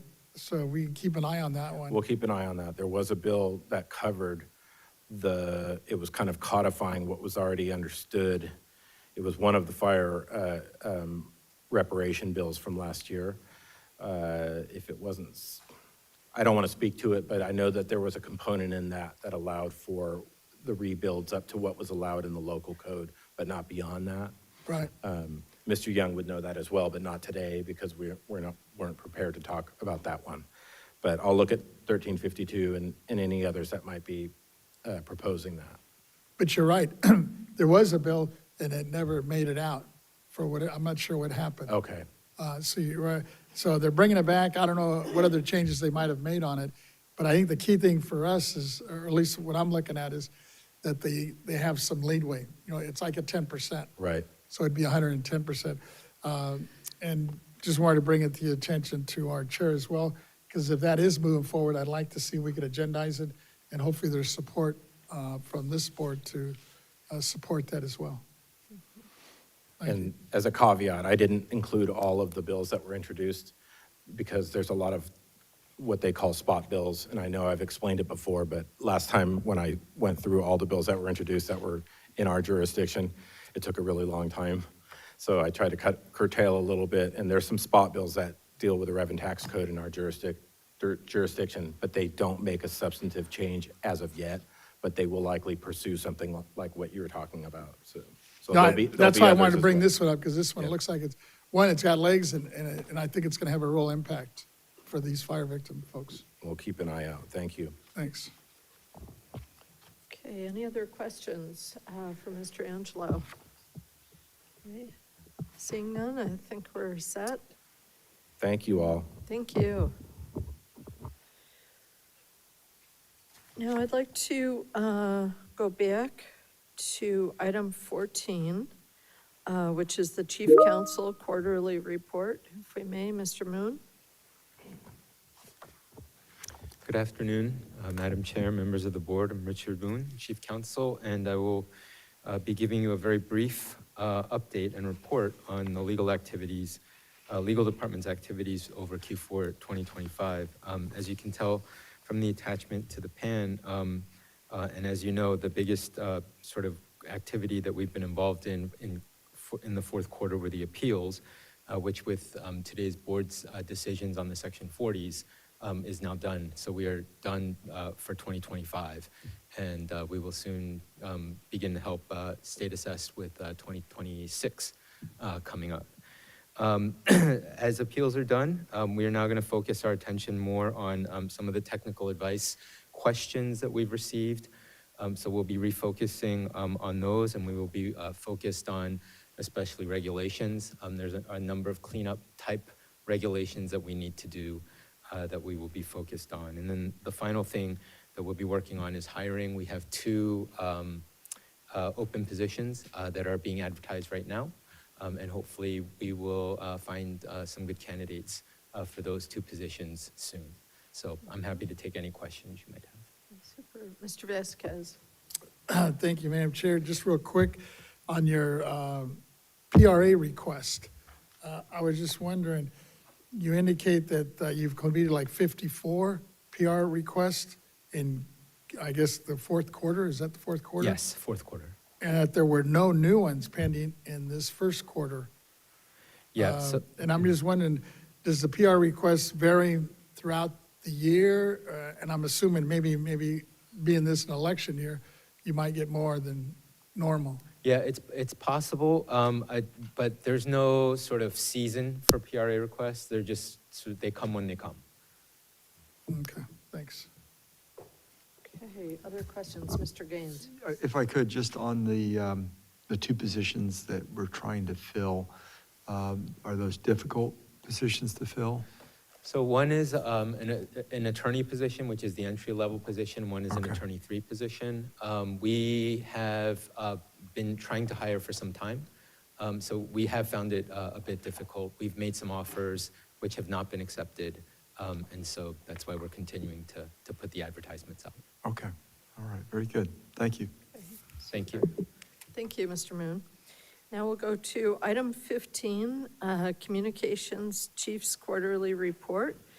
And Ms. Renati will start us out.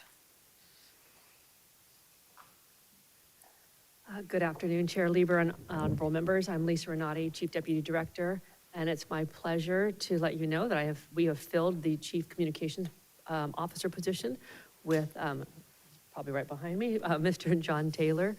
And so I'm going to use this time to have Mr. Taylor introduce himself to the board. Fantastic, thank you.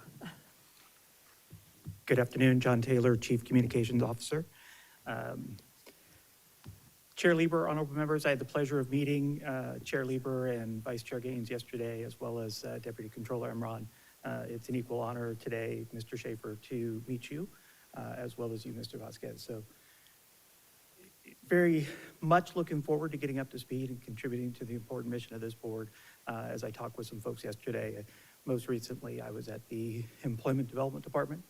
I've got a relatively short career in public service, having joined the unemployment insurance program back in 2019. I was immediately thrust into implementing federal unemployment programs, and I did that through the last dollar of pandemic unemployment assistance, which was paid in 2022. From then, I went on to work in their public affairs team as their Chief of Strategic Communications. There, I assisted the EDD and their executive team through digital communications and other public outreach campaigns to help spread awareness about state benefit programs, particularly to California's diverse communities and often the hardest to reach amongst us. I am a plain language enthusiast. When I left the department, at least at that time, I had initiated a program that had trained a little bit more than 4,000 public servants on how to write and deliver easier to understand public communications, helping to make government services more accessible to all Californians. Certainly looking forward to work here with Executive Director Stowers and her committed team to get up to speed on all of the work that you've been doing and to see how I can best help to move those plans forward. So happy to answer any questions you have. Fantastic. Well, I'd just like to first say welcome to Thank the BOE. We appreciate you having chosen us. So thank you very much. And Mr. Vasquez? Yes, thank you, Madam Chair. Welcome on board. And I was just curious, given your experience, I'm assuming at some point you'll come back to us with some of your possible recommendations on what we need to do and maybe to take this to the next level. I mean, Peter, I think, was doing a real good job, especially on our website, and has made a lot of improvements, especially on the language piece. And I just don't know, it's probably a little premature to ask you about those questions now, but looking forward to working with you and having the opportunity to interact on, and to hear from you in terms of what possible recommendations as you look at our website and other communication material that we have already out in the mix. Thank you.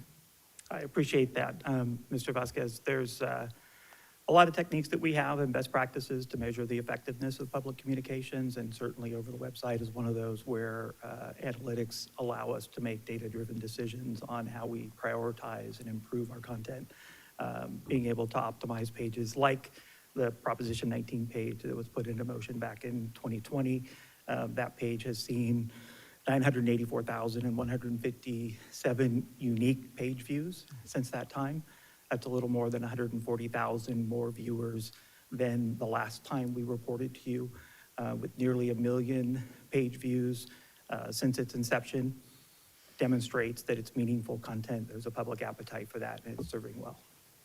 And, you know, since you bring up Prop 19, as you look at the website on Prop 19, I'd like to get your thoughts on what maybe we could do to grab people. Because it seems like every time I bring it up at these resource fairs I've participated with my assessor, Jeff Prang, it just, so many people, one, don't understand what they even voted for. And then two, the implications it's going to have for those that are sitting on 3 or 4 properties thinking that they were going to be able to will it over to their kids. Thanks. Mr. Gaines. Yes, welcome, Mr. Taylor. Yeah, looking forward to you taking on this role at the BOE. And I think a focus that I think we've all been concerned about is, who is the BOE and what do they do? And so just our ability to communicate with our constituents would be very helpful. And we've been working with the legislature more closely, but I think even if there is a way for messaging on a fairly regular basis from the BOE to members of the legislature, I think that could be really helpful. And as we're supporting legislation too, I think that's a whole nother avenue in terms of, if we have agreement here and we're going to support a bill, that's another opportunity to get the word out. And I don't know if that would be a press release or exactly what you would do or how you would do it, but I think the fact that we're engaged in legislation that we're seeing go through that's related to the BOE is good, because I think it puts us out there. And anything that you could do to try to raise the profile in terms of what we do, just so that people understand it. And I think that website has been very helpful. And Prop 19, well, it's been really tough to implement. And I'll speak for myself personally, did not support it, but we've got to implement it. It's law. So better we can communicate with our constituents in that regard. I don't see that really, it's not going away, right? I mean, we're still having people go on our website and try to figure that law out and how does it impact them personally. I think we've tried to communicate with our county assessors on that, and I think they've done some things in terms of making their constituents aware of it. But I'm looking forward to your tenure here. Thank you. Great, thank you. Thank you. Mr. Emron. Thank you, Madam Chair. I also would like to extend my congratulations to you. It was really nice seeing you yesterday at Caltex as well. So one-man shop for 40 million people. You have 5 members here, but the controller always tells me this is the most important piece, is communication to taxpayers, hardworking taxpayers at that. So looking forward to working together. I mean, I think yesterday, San Francisco Chronicle released a Prop 19 article, and those are just things, any type of news, maybe even if it doesn't quote any of us or talk about Board of Equalization, but anything that has to do in our wheelhouse, I'd love to just stay in the loop with that. And something we're also exploring at the State Controller's Office's webinars with property tax associations, and just a good way to get the word out virtually, having these workshops. But that'll be something I'd love to collaborate with you on. Thank you. Mr. Schaefer. Yes, thank you. Your job is a very important part of our overall operations, and, it's glad to see that Mr. Kim has an able successor. I'd like to ask how many copies of, this book are issued. Are you aware? At present, I'm not. No. I think it's not very many, under 100. When Mr. Kim was involved in publications, we had a little small print identifying the photographs here. I recognize, of course, San Diego's scene, but I'm not sure which of the other ones are. I guess one is each of my colleagues, but if I were approving this communication, I would say Santa Monica Beach or something, or whatever is relevant to it. And there's opportunities also to maybe condense it. We have 7 pages here to just explain a profile of the office. And I would think you could do a very good profile with maybe 2 pages, or 3 pages. I'm always looking for efficiency. But again, if you're not producing very many of them, maybe it's not that big an economic issue. I would think that something like this could be sent out to all libraries within the state. Mr. Schaefer, I think. Excuse me, Member Schaefer, first, Mr. Taylor just got here, so he was not involved with that publication, but that item is on the agenda. So when we call that item, you could best have your remarks then, and we'll be responsive. Okay. He, of course, realizes that 3 of us will be gone in about 8 or 9 months, so, I will not be here to see this edition in 2027, so I wanted to make the most of 2026. Thank you. We appreciate the feedback. Thank you. Well, thank you so much, Mr. Taylor. We are looking forward to working with you and appreciate you being there yesterday to get broken in a little bit, and look forward to working with you. Great, thank you. And I want to offer my thanks to Ms. Renati and everyone involved in the hiring process. I know that we have a very rigorous process, so thank you, and thanks to Ms. Renati. Thanks. Great, and we will go on to item 16, which is the Taxpayer Rights Advocate's Office, presented by Ms. Thompson.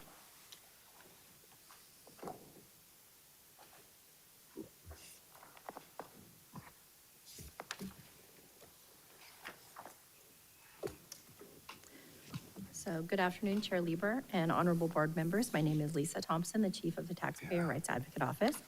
And today I'll be providing you with some statistics on the number of completed cases last month, as well as presenting to you the 24-25 Taxpayers Rights Advocates Annual Report for property taxes and the alcoholic beverage tax. With respect to last month's statistics for completed cases, our office completed 26. 7 were in Board Member Gaines's district, 7 in Board Member Lieber's district, and 7 in Board Member Vasquez's district, and 5 in Member Schaefer's district. As far as the composition of those cases, 12 were from the administrative category and 14 from the valuation category. The memo that is attached to the PAM does identify all of the topics within those numbers. However, the topic with the largest number of cases in the valuation category was exclusions from reassessment. And for the administrative category, the highest number was delinquent and defaulted taxes. So as part of this month's update, I'm pleased to present to you the 24-25 Taxpayers Rights Advocate Annual Report. Each of you have been provided 5 copies, and it is also posted to our website. This annual report is issued in accordance with the Morgan Property Taxpayer Bill of Rights under Revenue and Taxation Code Section 5904. The report highlights our office's accomplishments, examples, illustrating the services that our office provides to taxpayers in resolving the problems or issues. It also describes our office's involvement in educational projects to help taxpayers. As part of the report, there are various statistics on cases completed by the Taxpayer Rights Advocate Office, and there are several charts which identify the percentage of completed cases for each of the 4 equalization districts, the percentage for the valuation category versus administrative category, as well as percentages by topic within each of those categories.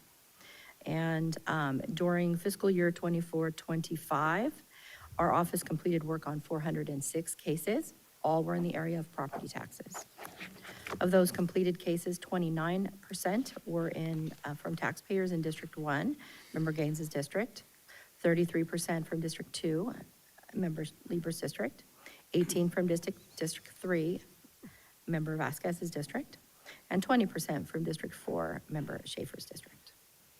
79% of those cases were in the valuation category, and with the highest number in changes in ownership, decline in value in new constructions, those are generally what those categories include. Change in ownership, decline in value, new construction, exclusions from reassessment, which are numerous, exemptions, and general property taxation. For 21%, they were in the administrative category, which includes topics such as delinquent or defaulted taxes, creating a mailing of tax bills, refunds, and penalties. As to the topic within the valuation category, that report provides a breakdown of into 8 topics. The largest percentage involved exclusions from reassessment at 39%, followed by change in ownership at 19%. As to the topic area within the administrative category, the report provides a breakdown into 6 topics. The largest percentage of cases were those in access to data and other for 31%, followed by penalties and penalty cancellations at 29%. There are also tables that break down the topics within the valuation category and administrative category by percentages of completed cases for each of your equalization districts. As far as taxpayers that we help, we contact them. We work with them through contacts by phone, through completion of a web intake form that sends us an email. It's easy to use for taxpayers because they can identify their contact information, the nature of their concerns, and everything that's needed basically for us to understand what the nature of their concern is so we can help resolve that problem. Your board member offices also forward taxpayers to us, constituents that have contacted your office directly, so we can assist them. The 2 primary functions of our office are to ensure fair and equitable treatment of taxpayers in the assessment and collection of property taxes, and to recommend changes in laws or procedures to ease taxpayer compliance. This annual report contains examples of cases to help illustrate how our office helps taxpayers and how we resolve them. Our office's role generally involves review and explanation of processes and laws and our agency's property tax rules or guidance, and contact with local county assessors' offices and tax collectors' offices to obtain information about the property and to help resolve these taxpayers' problems or concerns that they have with that local department. Sometimes a taxpayer generally just needs assistance and understanding what document needs to be provided to an assessor's office that could result in resolving their problem or accomplishing what they had, what they hope to resolve. And the other part is we provide as an independent party that ensures they were treated fairly according to the law. So there are examples included in this report and the types of cases that we received. So it explains how we help taxpayers. We highlighted 3 cases this year: a case concerning intergenerational transfers, commonly referred to as the parent-child exclusion; a case addressing transfers between registered domestic partners; and a case pertaining to a base year value transfer for a home that was destroyed by disaster. Many cases that our office worked on in fiscal year 2024-25 involved exclusions from reassessment, 39%. Specifically, transfers between parents and children, base year value transfers for seniors, base year value transfers for victims of disaster, as well as some less commonly occurring exclusion, such as a new construction exclusion. With respect to exclusions between parents and children, the annual report highlights an example where a taxpayer was granted prospective relief for the intergenerational transfer, and we were also able to direct her to resources that enabled her to enter into a payment plan to help cover those escape assessments that were issued resulting from that. In this case, 2 sisters inherited properties from their parents, and several years later, when they recorded grant deeds distributing the property from the trust, the properties were reassessed. The thought that they thought that because they inherited property from their mother and they were told by a legal representative that they had set up everything properly so it wouldn't be reassessed, they just weren't aware of it, and so they missed some filing obligations. Unfortunately, property tax law changed from the time that the trust was set up, such that both of those properties that their mom owned was not qualifying. So only the principal residence property was able to qualify.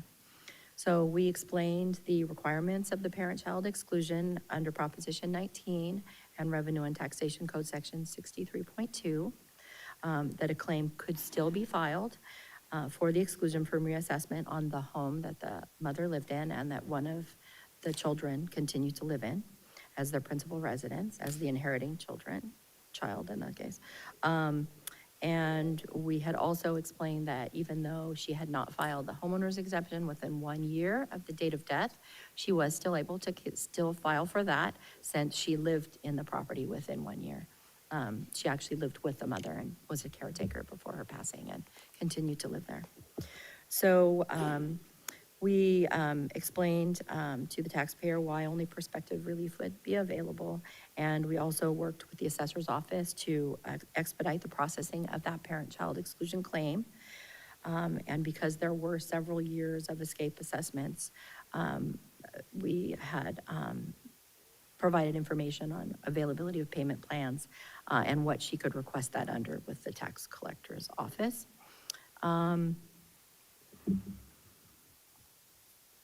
We also provided the taxpayer with a specific revenue and taxation code section that she could provide to the tax collector's office because this is not common.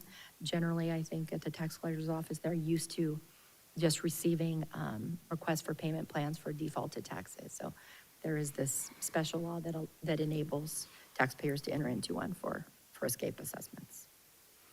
So another case that I would like to highlight from this report concerns a base year value transfer for disaster relief provisions. And in this case, a taxpayer's home was destroyed by fire.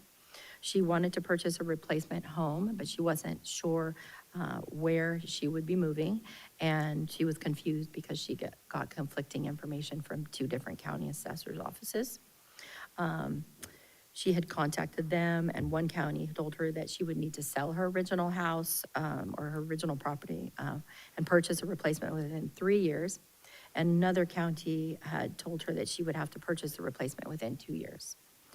So she contacted our office seeking assistance in determining what information was correct. We explained to her that both counties were correct and that there were numerous base year value transfer options available for those impacted by a disaster.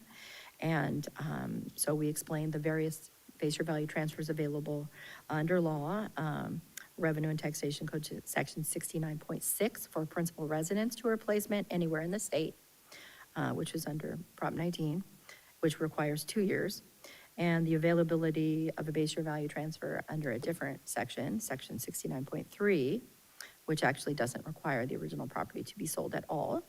But the replacement, but if the replacement is in a different county than the original, then that replacement county must have adopted an ordinance accepting such base year value transfers.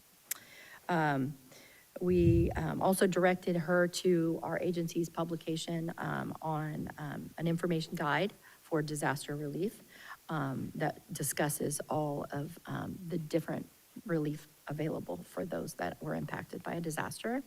And that is publication 802, Information Guide for Disaster Relief for Damaged or Destroyed Property, which is posted to our agency's website. So these are just some of the examples that we help taxpayers with. Each year they range a great deal. And so my staff does have to have a wide breadth of knowledge and skill set in order to do that. So I'd like to also just highlight a portion of the annual report on the taxpayer service improvement area. And that section has 3 parts: educating the public, ease of access to information, and forms review. The portion on educating the public discusses the TRA role in assisting taxpayers on taxpayer education through the publication of information sheets to help taxpayers understand various property tax laws and to increase their awareness of property tax savings that are available to them. And this information is presented in this report. It identifies the issuance that the information sheets we issued during this year, as well as information sheets that were updated. And as far as what was issued, there was an information sheet addressing how property is assessed for property tax purposes, 800-10, and an information sheet on property tax savings for nonprofit organizations that was worked on during this fiscal year, but published shortly after. The one that was published during that fiscal year of the report discussed reporting requirements for the death of a real property owner that was published in December 2024. Another part of the taxpayer service improvement section is ease of information. And this area discusses availability of a web page on our agency's website that contains information on Proposition 19 that our new communication officer just mentioned has a lot of hits. It does. This ease of access to information was also identified in here.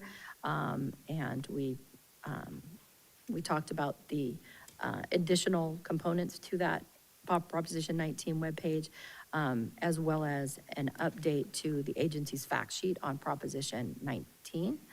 Publication 801, our TRA office worked with the previous communications officer, Mr. Peter Kim, on that.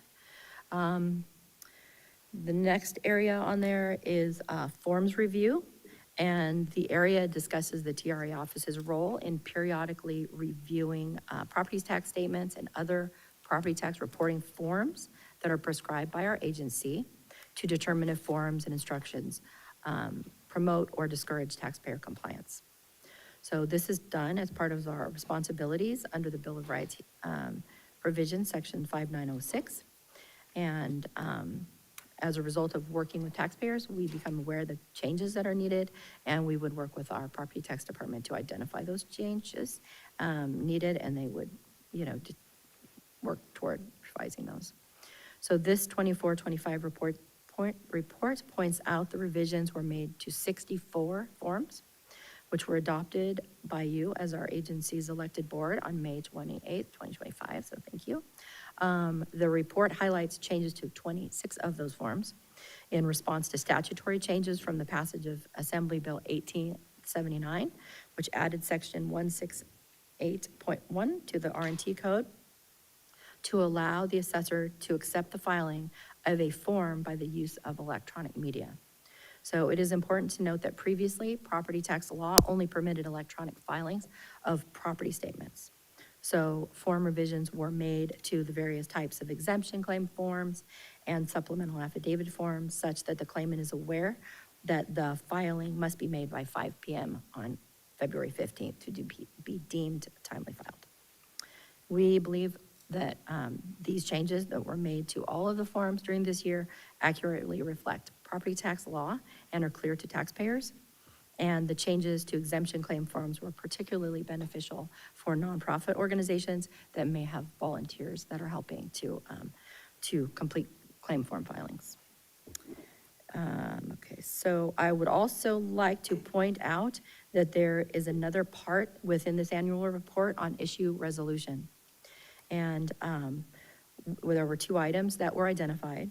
One item is work on an agent authorization form that's resulted from comments made at the 2024 Bill of Rights hearing as to a need to have a standard form for use by all counties, and our agency's property tax department is working on such form.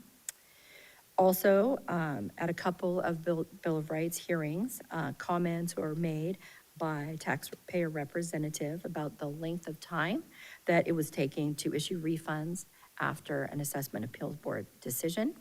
So board member Vasquez initiated a work group to discuss these concerns. And the county assessor and AAB issues work group has had 2 meetings. Tomorrow will be a 3rd. And so I would like to thank member Vasquez for having this work group, as well as Gina Rodriguez of Ryan LLC, who has, who primarily brought this issue up first. So, so I think that we appreciate that Gina Rodriguez brought this to the attention of the TRA office as well as the board, and that this work group was formed to provide a forum, very important forum, to discuss these ideas and get the parties together. The TRA office report is posted on our website. In addition to the Morgan Property Tax Bill of Rights provisions, this annual report provides the basis for the upcoming Taxpayer Bill of Rights hearing, which is historically held in August of each year. And let's see. With respect to the alcoholic beverage tax, Appendix B contains all of the statutory provisions, as well as Appendix 1, which is our A, it has the property taxpayer Bill of Rights provisions. So let's see. The TRA will confirm the specific date and time of the Taxpayer Bill of Rights hearing with our agency's executive director, Ms. Stowers, and the board chair, Chair Lieber. However, historically, it is held at the August board meeting, and it's the first item on the agenda. So a letter to assessors will be distributed advising assessors, taxpayers, and industry representatives and other interested parties of the hearing an opportunity to provide comments. The TRA will be working with our new communications officer on publicizing the event when the time is appropriate. And at that hearing, you know, they'll be able to opportunity to speak on that. So finally, I would like to take this time to thank my Taxpayer Rights Advocate Office team for all their hard work and helping taxpayers throughout the year. They did a tremendous job in handling so many cases, and I truly appreciate their contributions. I'm very proud of them. I'm happy to answer any questions. Thank you. Mr. Vasquez. Thank you for that very elaborate report. I just had one quick question, and you kind of touched on it a couple times in your presentation on Prop 19. You know, we're hearing that, excuse me, that when you acquire the property, it has to be your principal residence, right? And is that for life, or are you able to move out of it after 5-10 years?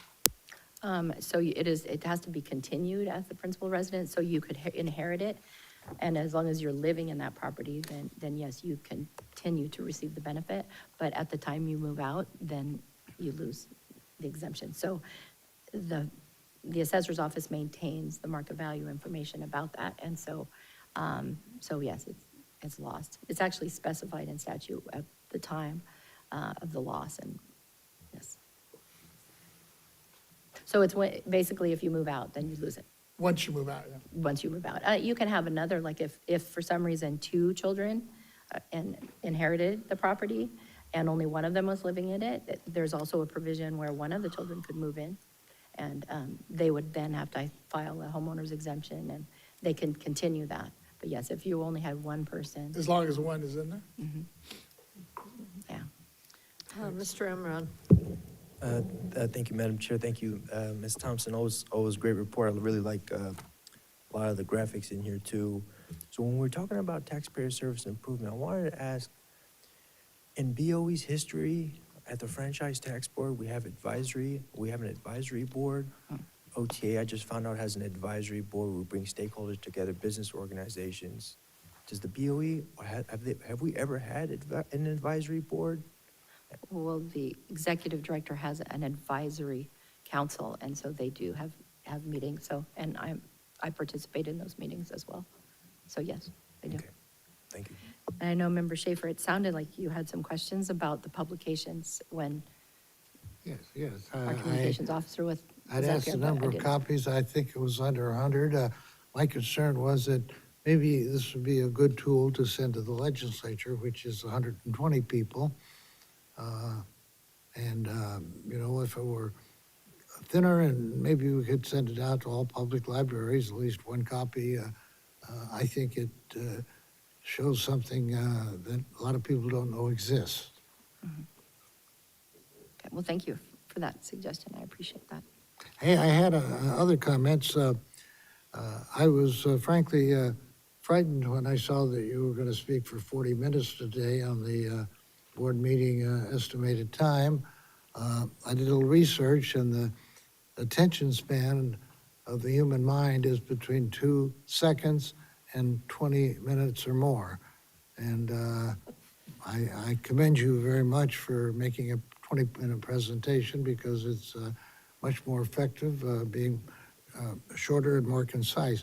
I question why we have a separate annual report for the Taxpayer Rights Office. If I were running the ship, I would want to explore taking the annual report of the BOE and featuring as part of it the Taxpayers Rights Advocates Report. That would assure you a larger audience for your office, and it'd be more efficient, that's always been one of my songs.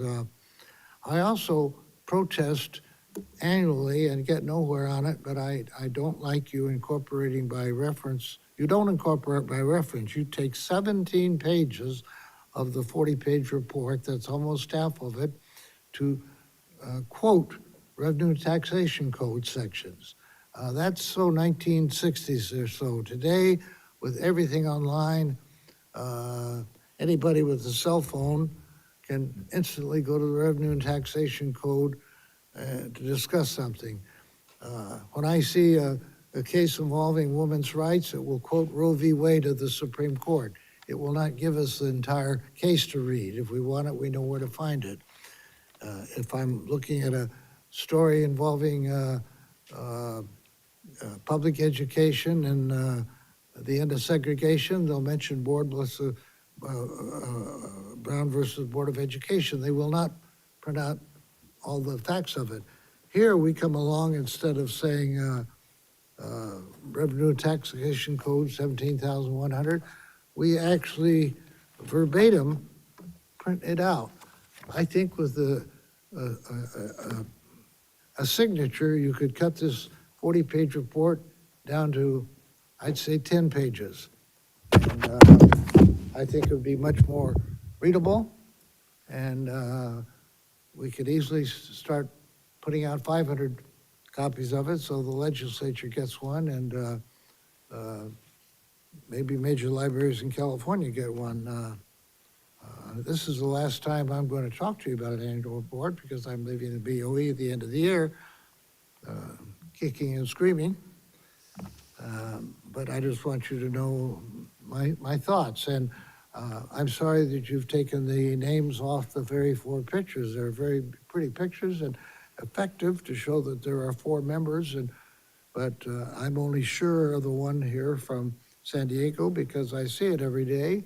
I would like to know where this lifeguard towers with the American flag on it, and I'm a big fan of lighthouses, but I'm not sure whether that's Sally's Lighthouse or maybe it's Vasquez Lighthouse. I don't think Ted has any lighthouses in your district, No, it's my lighthouse. So I think you put out a good product. I think it's wrong to recite 17 pages of statute verbatim when you could just incorporate that by reference, and anybody can say, hey, I want to see what that has to say. And I would urge more and more circulation of a combined volume that's both BOE and your report. And you're really the most important contact we have with the general public, a multicolored explanation. It can even be interesting, and I thank you for all you've done. But please, I'm a taxpayer's advocate, and I want to spend a little less and get more productivity, and I think you have the ability to do that. Thank you. Okay, so thank you. So as to your first comment or question about the agency's annual report and us consolidating our TRA annual report into it, the agency's annual report does identify the number of completed cases that our office does in that fiscal year, so that is part of it. And if a reader wants to read more about the TRA office, then they can come to our annual report, our TRA annual report to do that. The issuance of the TRA annual report is actually mandated by law, so I am required to give this annual report to the executive director by statute under the Bill of Rights hearing, under the Morgan Taxpayer Bill of Rights hearing, and that code is actually in the appendix if you'd like to read it. But the second, I'll go to your third question first, actually. So the third question is as far as pictures, before addressing your second one. So the picture of the bridge, the first one that's on the top left, that's from District 1. It's a bridge in Sacramento, Tower Bridge. And the lighthouse on the right, the top right, is from District 2. And that is a lighthouse in Pigeon Point in San Mateo County. Where? Pigeon Point in San Mateo County, so San Mateo. And then for the bottom left photo, of course, that's from your district, which is the San Diego downtown waterfront. And the lower picture on the right from District 3, and that is a lifeguard station with an American flag in Venice Beach, Los Angeles. Venice Beach? Venice Beach, so. Thank you. So as to your second comment about the appendix, I do appreciate your comments, of course. And I feel that having the appendixes in there promotes transparency, first of all, and ease of access to taxpayers. Somebody reading our report, public-facing report, that way they are aware of all of the laws that are applicable to the taxpayer to assist them what their rights are under the Bill of Rights hearing. And also what is in place as of the time of that fiscal year report, because laws can change. It is easier to find the Morgan Property Tax Bill of Rights because it's self-contained. But for the alcoholic beverage tax laws, for the Bill of Rights provisions, those are just a part of the California Bill of Rights. So it's very specific provisions in them. So that is why we include that in there. So it's available to taxpayers at the time of the report. It also saves the taxpayer from having to, search for them. And so, thank you. Any other questions? Super. Mr. Gaines has a question. Yeah, thank you for the presentation. I really like the report. I love the graphs, and I love the fact that they're broken down by district, so thank you for that. And is it relayed somewhere, in all the cases that you deal with, is there a statistic that shows how many Prop 19 cases there are? Well, ultimately, I mean,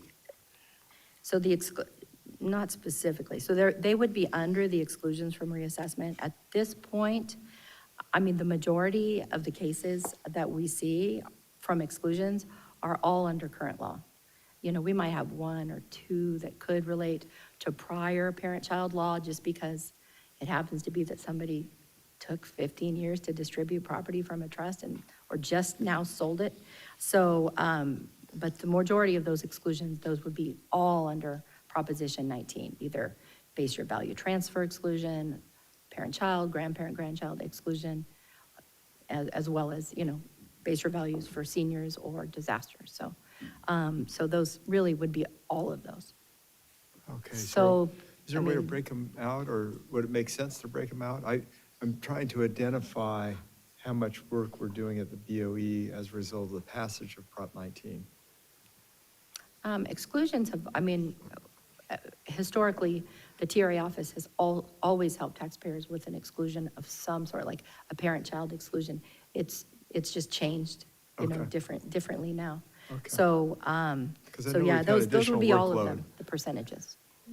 We've had additional workload in terms of payroll, and we've taken on this responsibility with Prop 19, and I think we've done it largely with the existing team. And so I was just trying to segment, if you're looking at workflow from your perspective for your office, how much of that is related to Prop 19 and how much isn't. And maybe that's hard to decipher because you're going to have some things that would happen naturally that are even without Prop 19. I don't know. Yeah, you would have had it just from parent-child exclusion, law, prior law. Yeah. I mean, that's the majority of the exclusion concerns that people are coming to our office with on the Okay. parent-child exclusion. Less so on base year value transfers. Some of the base year value transfers, there's always been concerns that we help them with, but for the most part, they're parent-child. I mean, any of the base year value transfers, because the law is such that now you can buy a property of higher value, where before you couldn't. So if the replacement had a lesser value, it wasn't an issue, you're just denied, it wasn't qualified.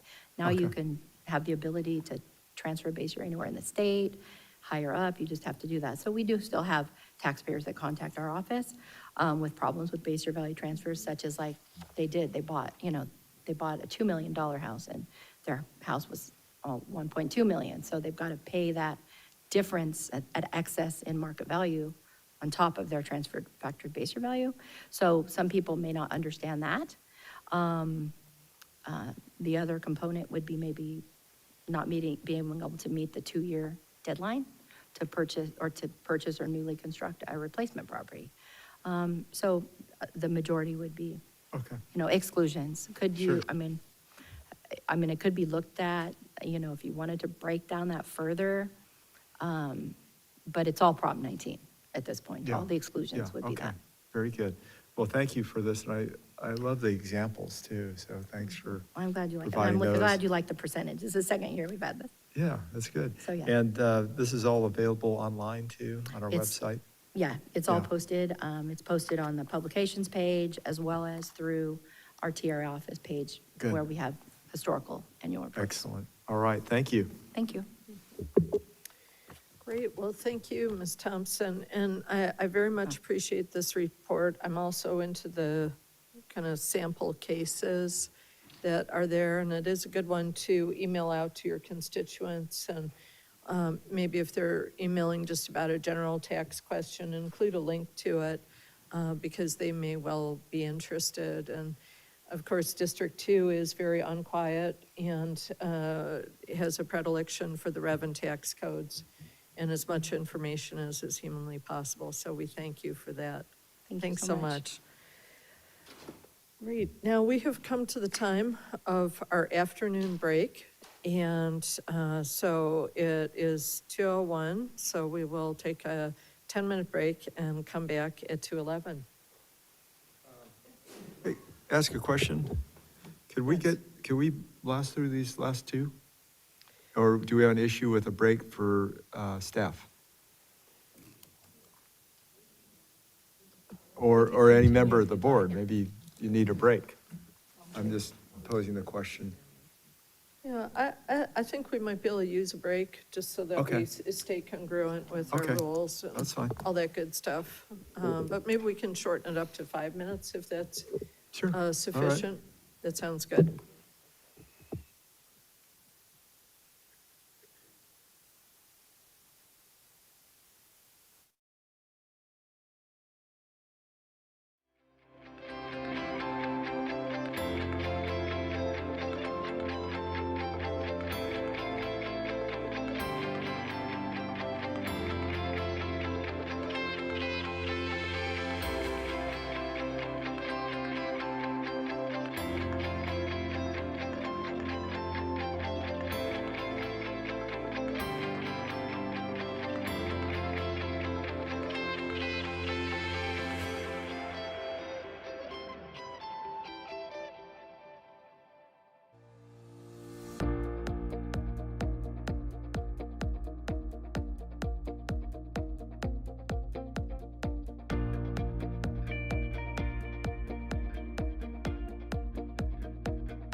next item is up now.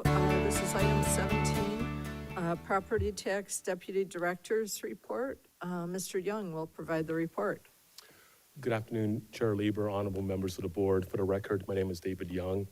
For you today, I have 4 reports. The first 2 will be by Ms. Carolyn Stemmons.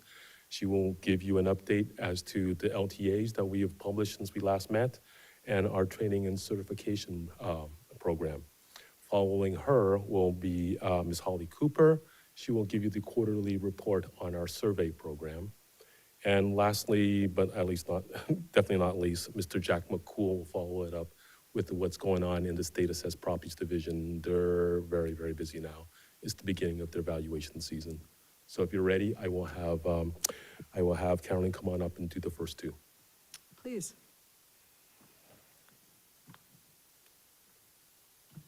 Good afternoon, Chair Lieber and honorable board members.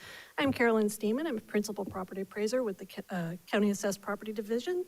Today, I will be doing a very brief report on letters to assessors. Attached to this month's agenda is a memo on letters to assessors, which provides a list of the LTAs issued since the report at the last board meeting, and a link to the BOE's website where a list of all LTAs issued to date can be found. As of the date of the attached memo, the agency has issued a total of 5 LTAs for calendar year 2026 and 2 since the report at the last board meeting. Those LTAs are summarized in order as follows: an LTA to issue property tax forms list, and an LTA to announce a project to update Assessor's Handbook Section 516 Assessment to Cemeteries.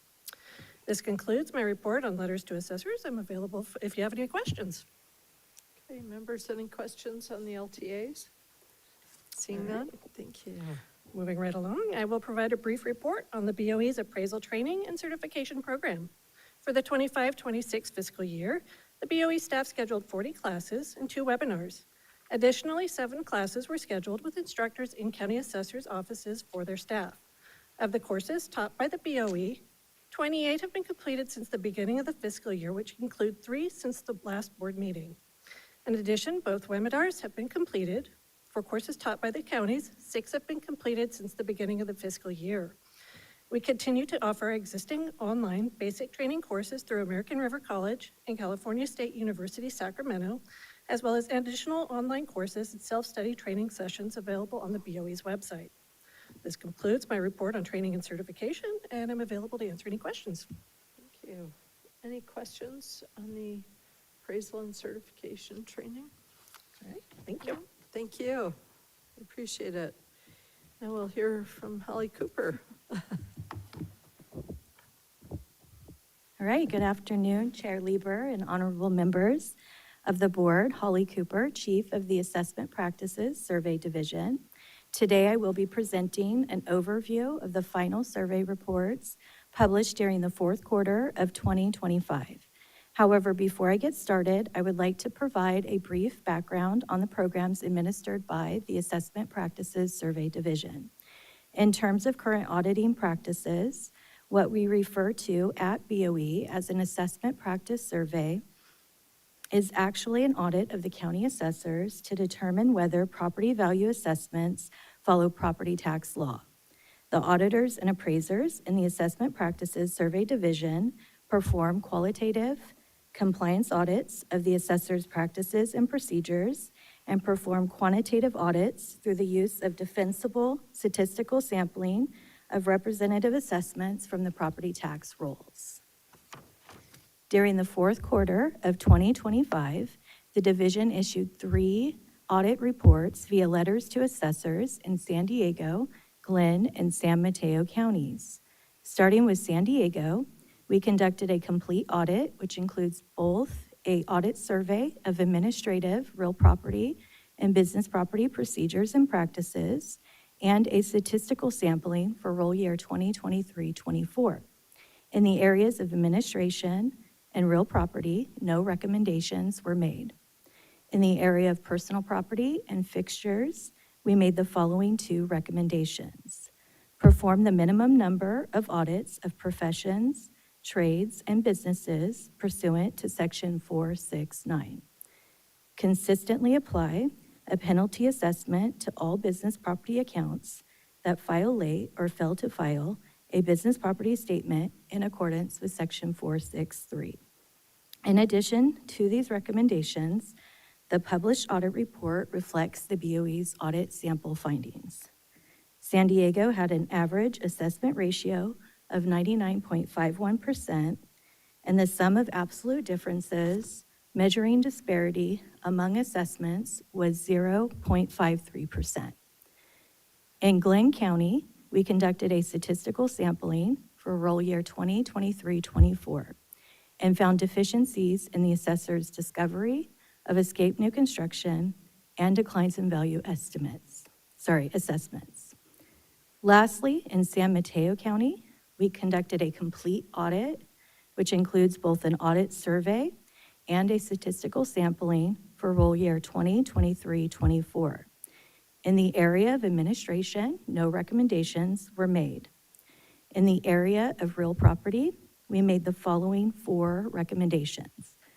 Reappraise all property exceeding the 1 million exclusion provided in Section 63.1. Grant new construction exclusions for claims for disabled access improvements only upon compliance with Section 74.6. Include the value of excluded new construction in the full cash value estimate of decline in value property. Improve the mineral property program by properly classifying processing equipment of mineral property and measuring decline in value for mineral properties using the entire appraisal unit as required by Rule 469. In the area of personal property and fixtures, we made 1 recommendation. Apply the mobile agricultural equipment percent good factors prescribed in Table 6 of Assessor Handbook Section 581 as intended. In addition to these recommendations, the published audit report reflects the BOE's audit sample findings. San Mateo had an average assessment ratio of 100.13 and an absolute sum of differences of 0.28%. This concludes my quarterly report on the Assessment Practices Audit Survey Program, and I'm available if you have any questions. Any questions for Ms. Cooper? Mr. Gaines? Can you tell me in terms of what's happening with Glenn County? Are there remedies in place?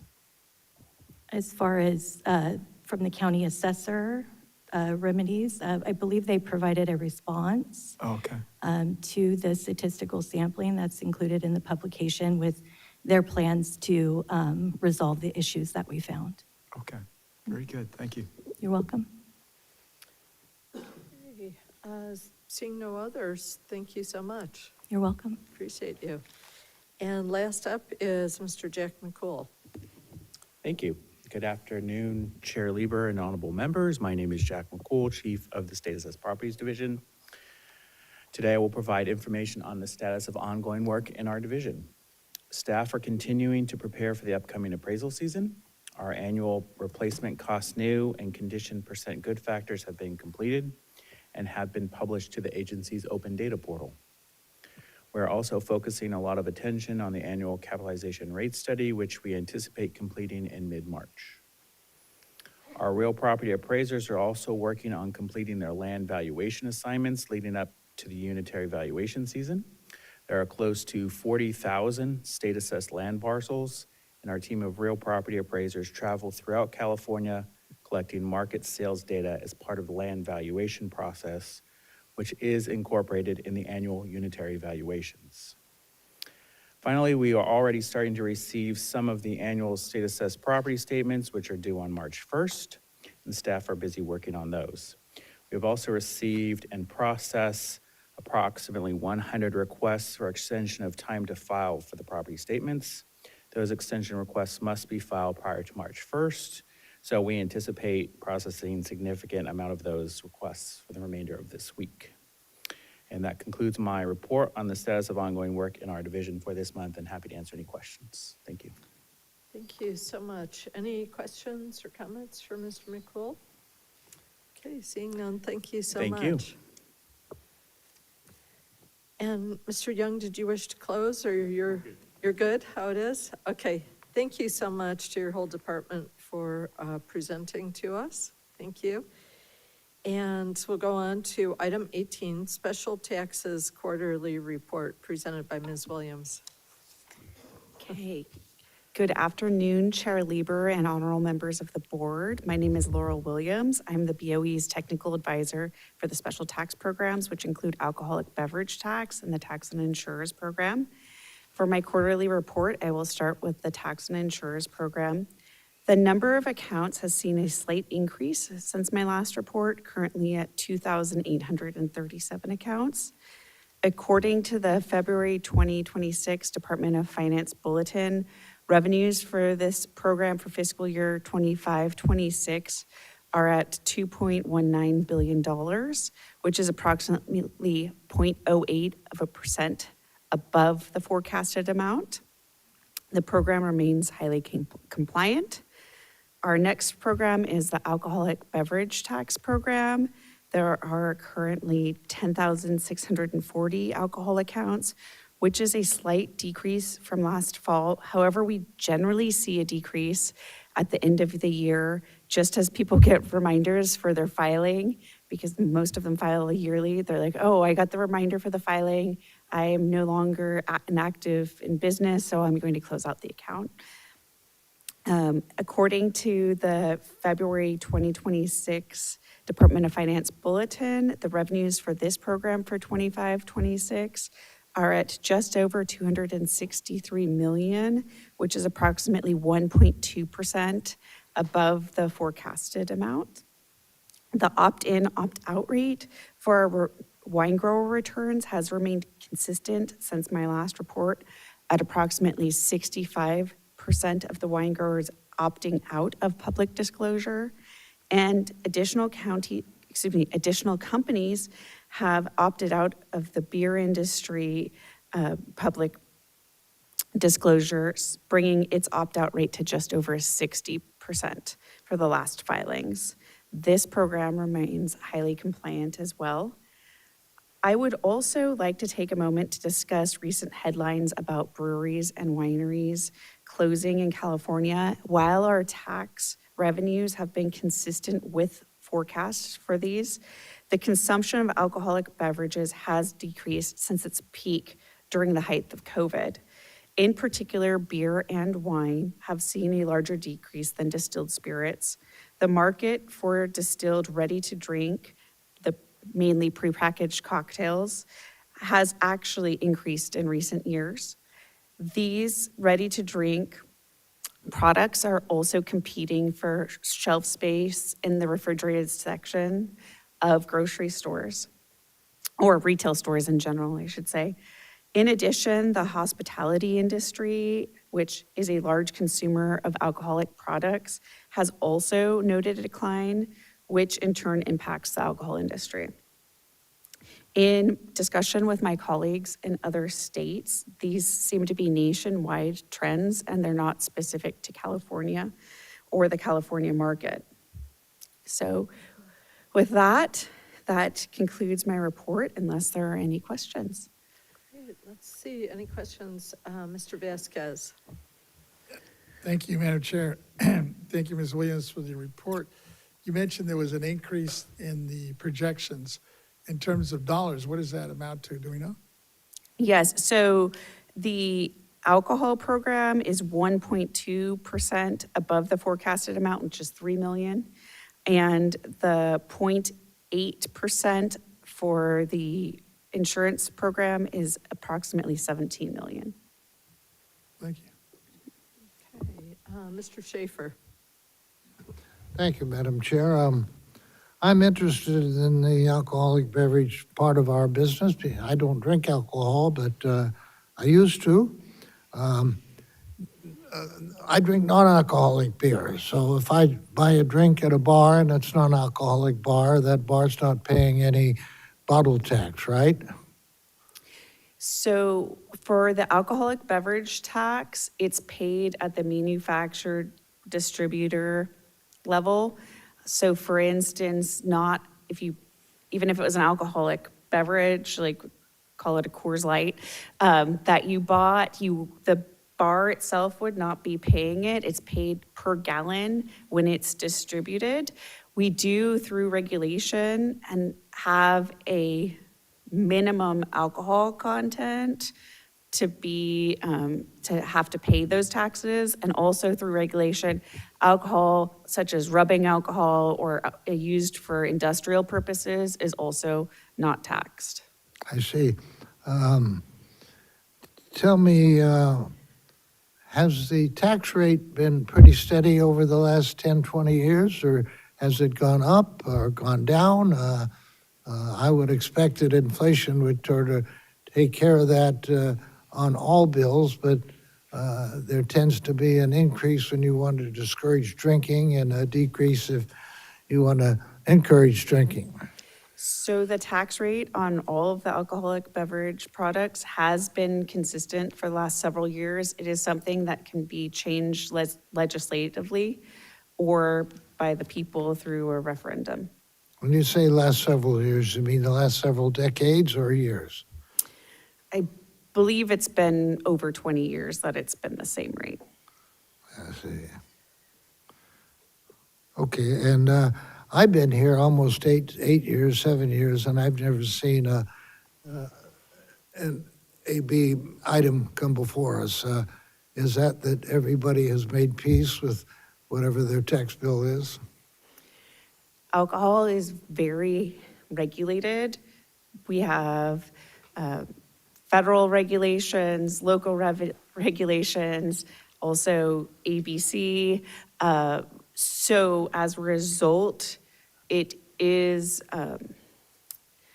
most of the tax filings are consistent, and also there's sharing that can happen between the feds and us to kind of reconcile reporting, so to speak, and audits. We do have an audit program for alcohol as well. So there's many levels of encouraging compliance. In addition, when there is a discrepancy, there's a lot of, we try to resolve it at the lowest possible level. Sometimes it's an audit of just needing to get additional information from the taxpayer or going through that process. Thank you very much. Other questions? Mr. Gaines? One that came up based on what Mike was asking, what is the minimum alcohol content to qualify for tax? I'd have to look that specifically up. I do know that, for instance, things like hard kombuchas that have a very insignificant amount that are just from fermentation, some of those are taxed, and then some just have a very negligible amount. Okay. It's in our regulation, but I can look that up and send that to you and it'd be good. Yeah, if back. you don't mind, it'd be great to know. Yeah, thank you.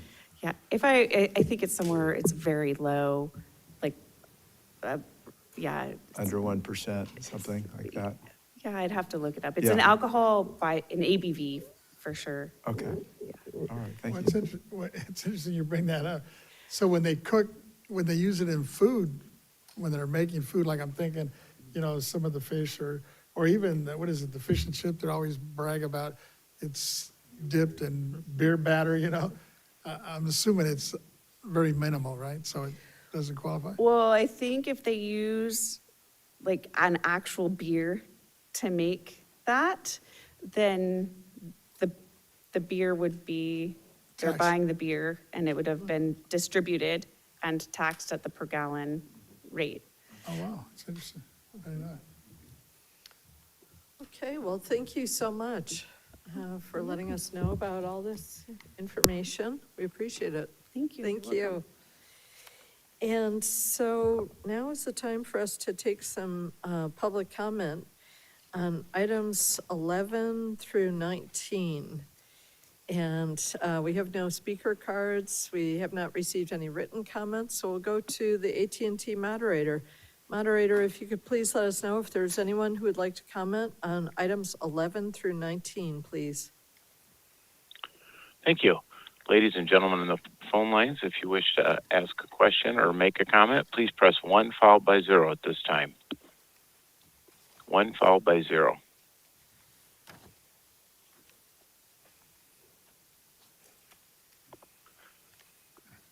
And nobody is queuing up. Thank you. Point of order, Madam Chair. Yes, Mr. Schaefer. Is this something new where we're giving him, bunching 8 items together instead of each item stopping in and talking to the operator? If that's progress, I want to thank you for it. No, actually, it's not progress. We always take all of the executive director's reports together, so sadly, it isn't progress, but I do think you have impacted the dialogue, most certainly. Thank you. So we appreciate that. Thank you. And so we will go on now to any closing comments and our adjournment. Mr. Vasquez. Thank you, Madam Chair. I wanted to mention several folks. I'd like to adjourn this meeting in memory of 4 Americans who made tremendous contributions through their respective careers. First, we touched a little bit about Reverend Jesse Jackson, a towering figure in American civil rights, politics, international diplomacy, who died in Chicago at his home on February the 17th, 2026, after a battle with a rare neurological condition. He was 84 years old. Jackson championed the poor and minorities organizing for economic justice through Operations Breadbasket and PUSH, as well as the Rainbow Coalition. I had the opportunity to meet him back when he first ran for president in '84, when I was a student, an activist student at Santa Monica College, and got real involved with the Rainbow Coalition when he was running for president. I never had the opportunity to meet Martin Luther King, but to me, he was unbelievable, just the energy and the charisma this man had. And I think as a result of his campaign, well, he ran twice, I think kind of set the groundwork for Barack Obama to eventually become our first African-American president. And he was also a very diplomatic individual that I believe he helped, I think it was back in '83 when they freed some of those U.S. pilots. I guess it was in Syria in 1983. I think it was 48 foreign nationals that were held in Cuba in 1984. And then, of course, he was recognized by our former president, Bill Clinton, with the Presidential Medal of Freedom in the year 2000. And then we lost some very talented actors just recently. Robert Duvall, iconic actor, producer, director. I didn't realize he was 95 years old. And he was still working pretty much up until his death. We lost him in Middleburg, Virginia on February the 15th, 2026. Duvall was established himself through unforgettable performances, including, of course, the most famous one, I think, is Godfather. And then, of course, Apocalypse Now. And then I guess he had several other films, but I guess the one that he actually got recognized with in 1983 as an Academy Award Best Actor as the country singer in Tender Mercies, and received 6 other Oscar nominations, including Godfather, Apocalypse Now, The Great Santini, a civil action, The Judge, and The Apostle. His television work equally distinguished, winning the Emmy for iconic Mysteries, alongside Longsome Dove, I guess it was. And above and beyond, like I said, a lot of his performances, he also was involved with a lot of roles as a writer, director, and producer.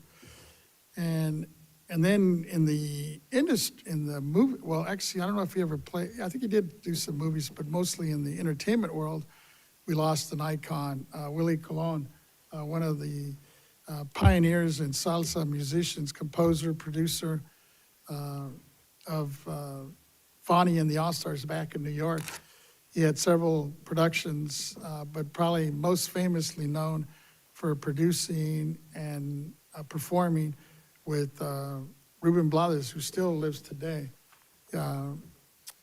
Very strong connection with the Latino community. And then who's the last? Oh, I think this happened just yesterday, the day before. Another good actor, Robert Carradine, he just lost him on Monday, February the 23rd, following apparently 2 decades of long battle with bipolar disorder. He was 71 years old. He was the youngest son of the late American actor John Carradine and the brother of actors David and Keith Carradine and Christopher Carradine, former Walt Disney Imaginary executive. Carradine made his film debut in The Cowboys and appeared in Mean Streets before foregoing a decades-long film of television and career in Hollywood. And with that, I'll turn it back to the chair. Thank you so much. Anyone else? Mr. Schaefer. Thank you, Madam Chair. Today is a very significant Black History Day because on February 25th in 1870, which is 156 years ago, 5 years after the murder of Abraham Lincoln in 1865, in 1870, the nation was still mourning, and they elected and swore in the first Black member of the U.S. Congress, House or Senate. His name, he was a Republican. His name was Hiram Revels of Mississippi, and he was sworn in on this day 156 years ago as the first Afro-American member of either the House or the Senate. And I think that was the mourning of the nation over the death of President Lincoln. I also wanted to commend President Trump last night for focusing on the Medal of Honor being awarded to one of my constituents in Escondido. Royce Williams received the Medal of Honor from the President last night. It's a Congressional Medal of Honor, and I was glad to see that featured. And then the President also mentioned Buddy Hackett, who's a famous comedian. I met Buddy, and I am good friends with his son, Sandy Hackett.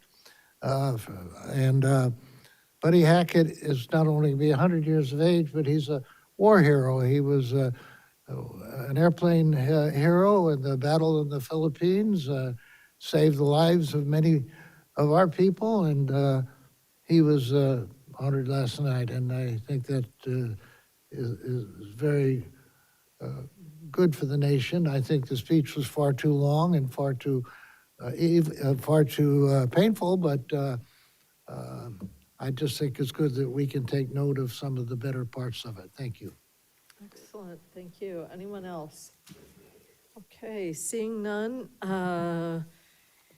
we are ready to adjourn the board meeting, and I will note that tomorrow is our board work group meeting. The 2025 County Assessor and Assessment Appeals Board Issues Work Group will be beginning at 10 a.m. right here. And our next scheduled board meeting is Wednesday, March 25th, 2026 at 10 a.m. here at the Maley State Office Complex in San Francisco. And without objection, why did I say San Francisco? I've got San Francisco on my mind. But it was a good time. It was a good time. What can I say? I got to be in a big city. So thank you. But no, the Maley Office Complex is in Sacramento. Although I left my heart in San Francisco, clearly. So we will stand adjourned at 2:40 p.m.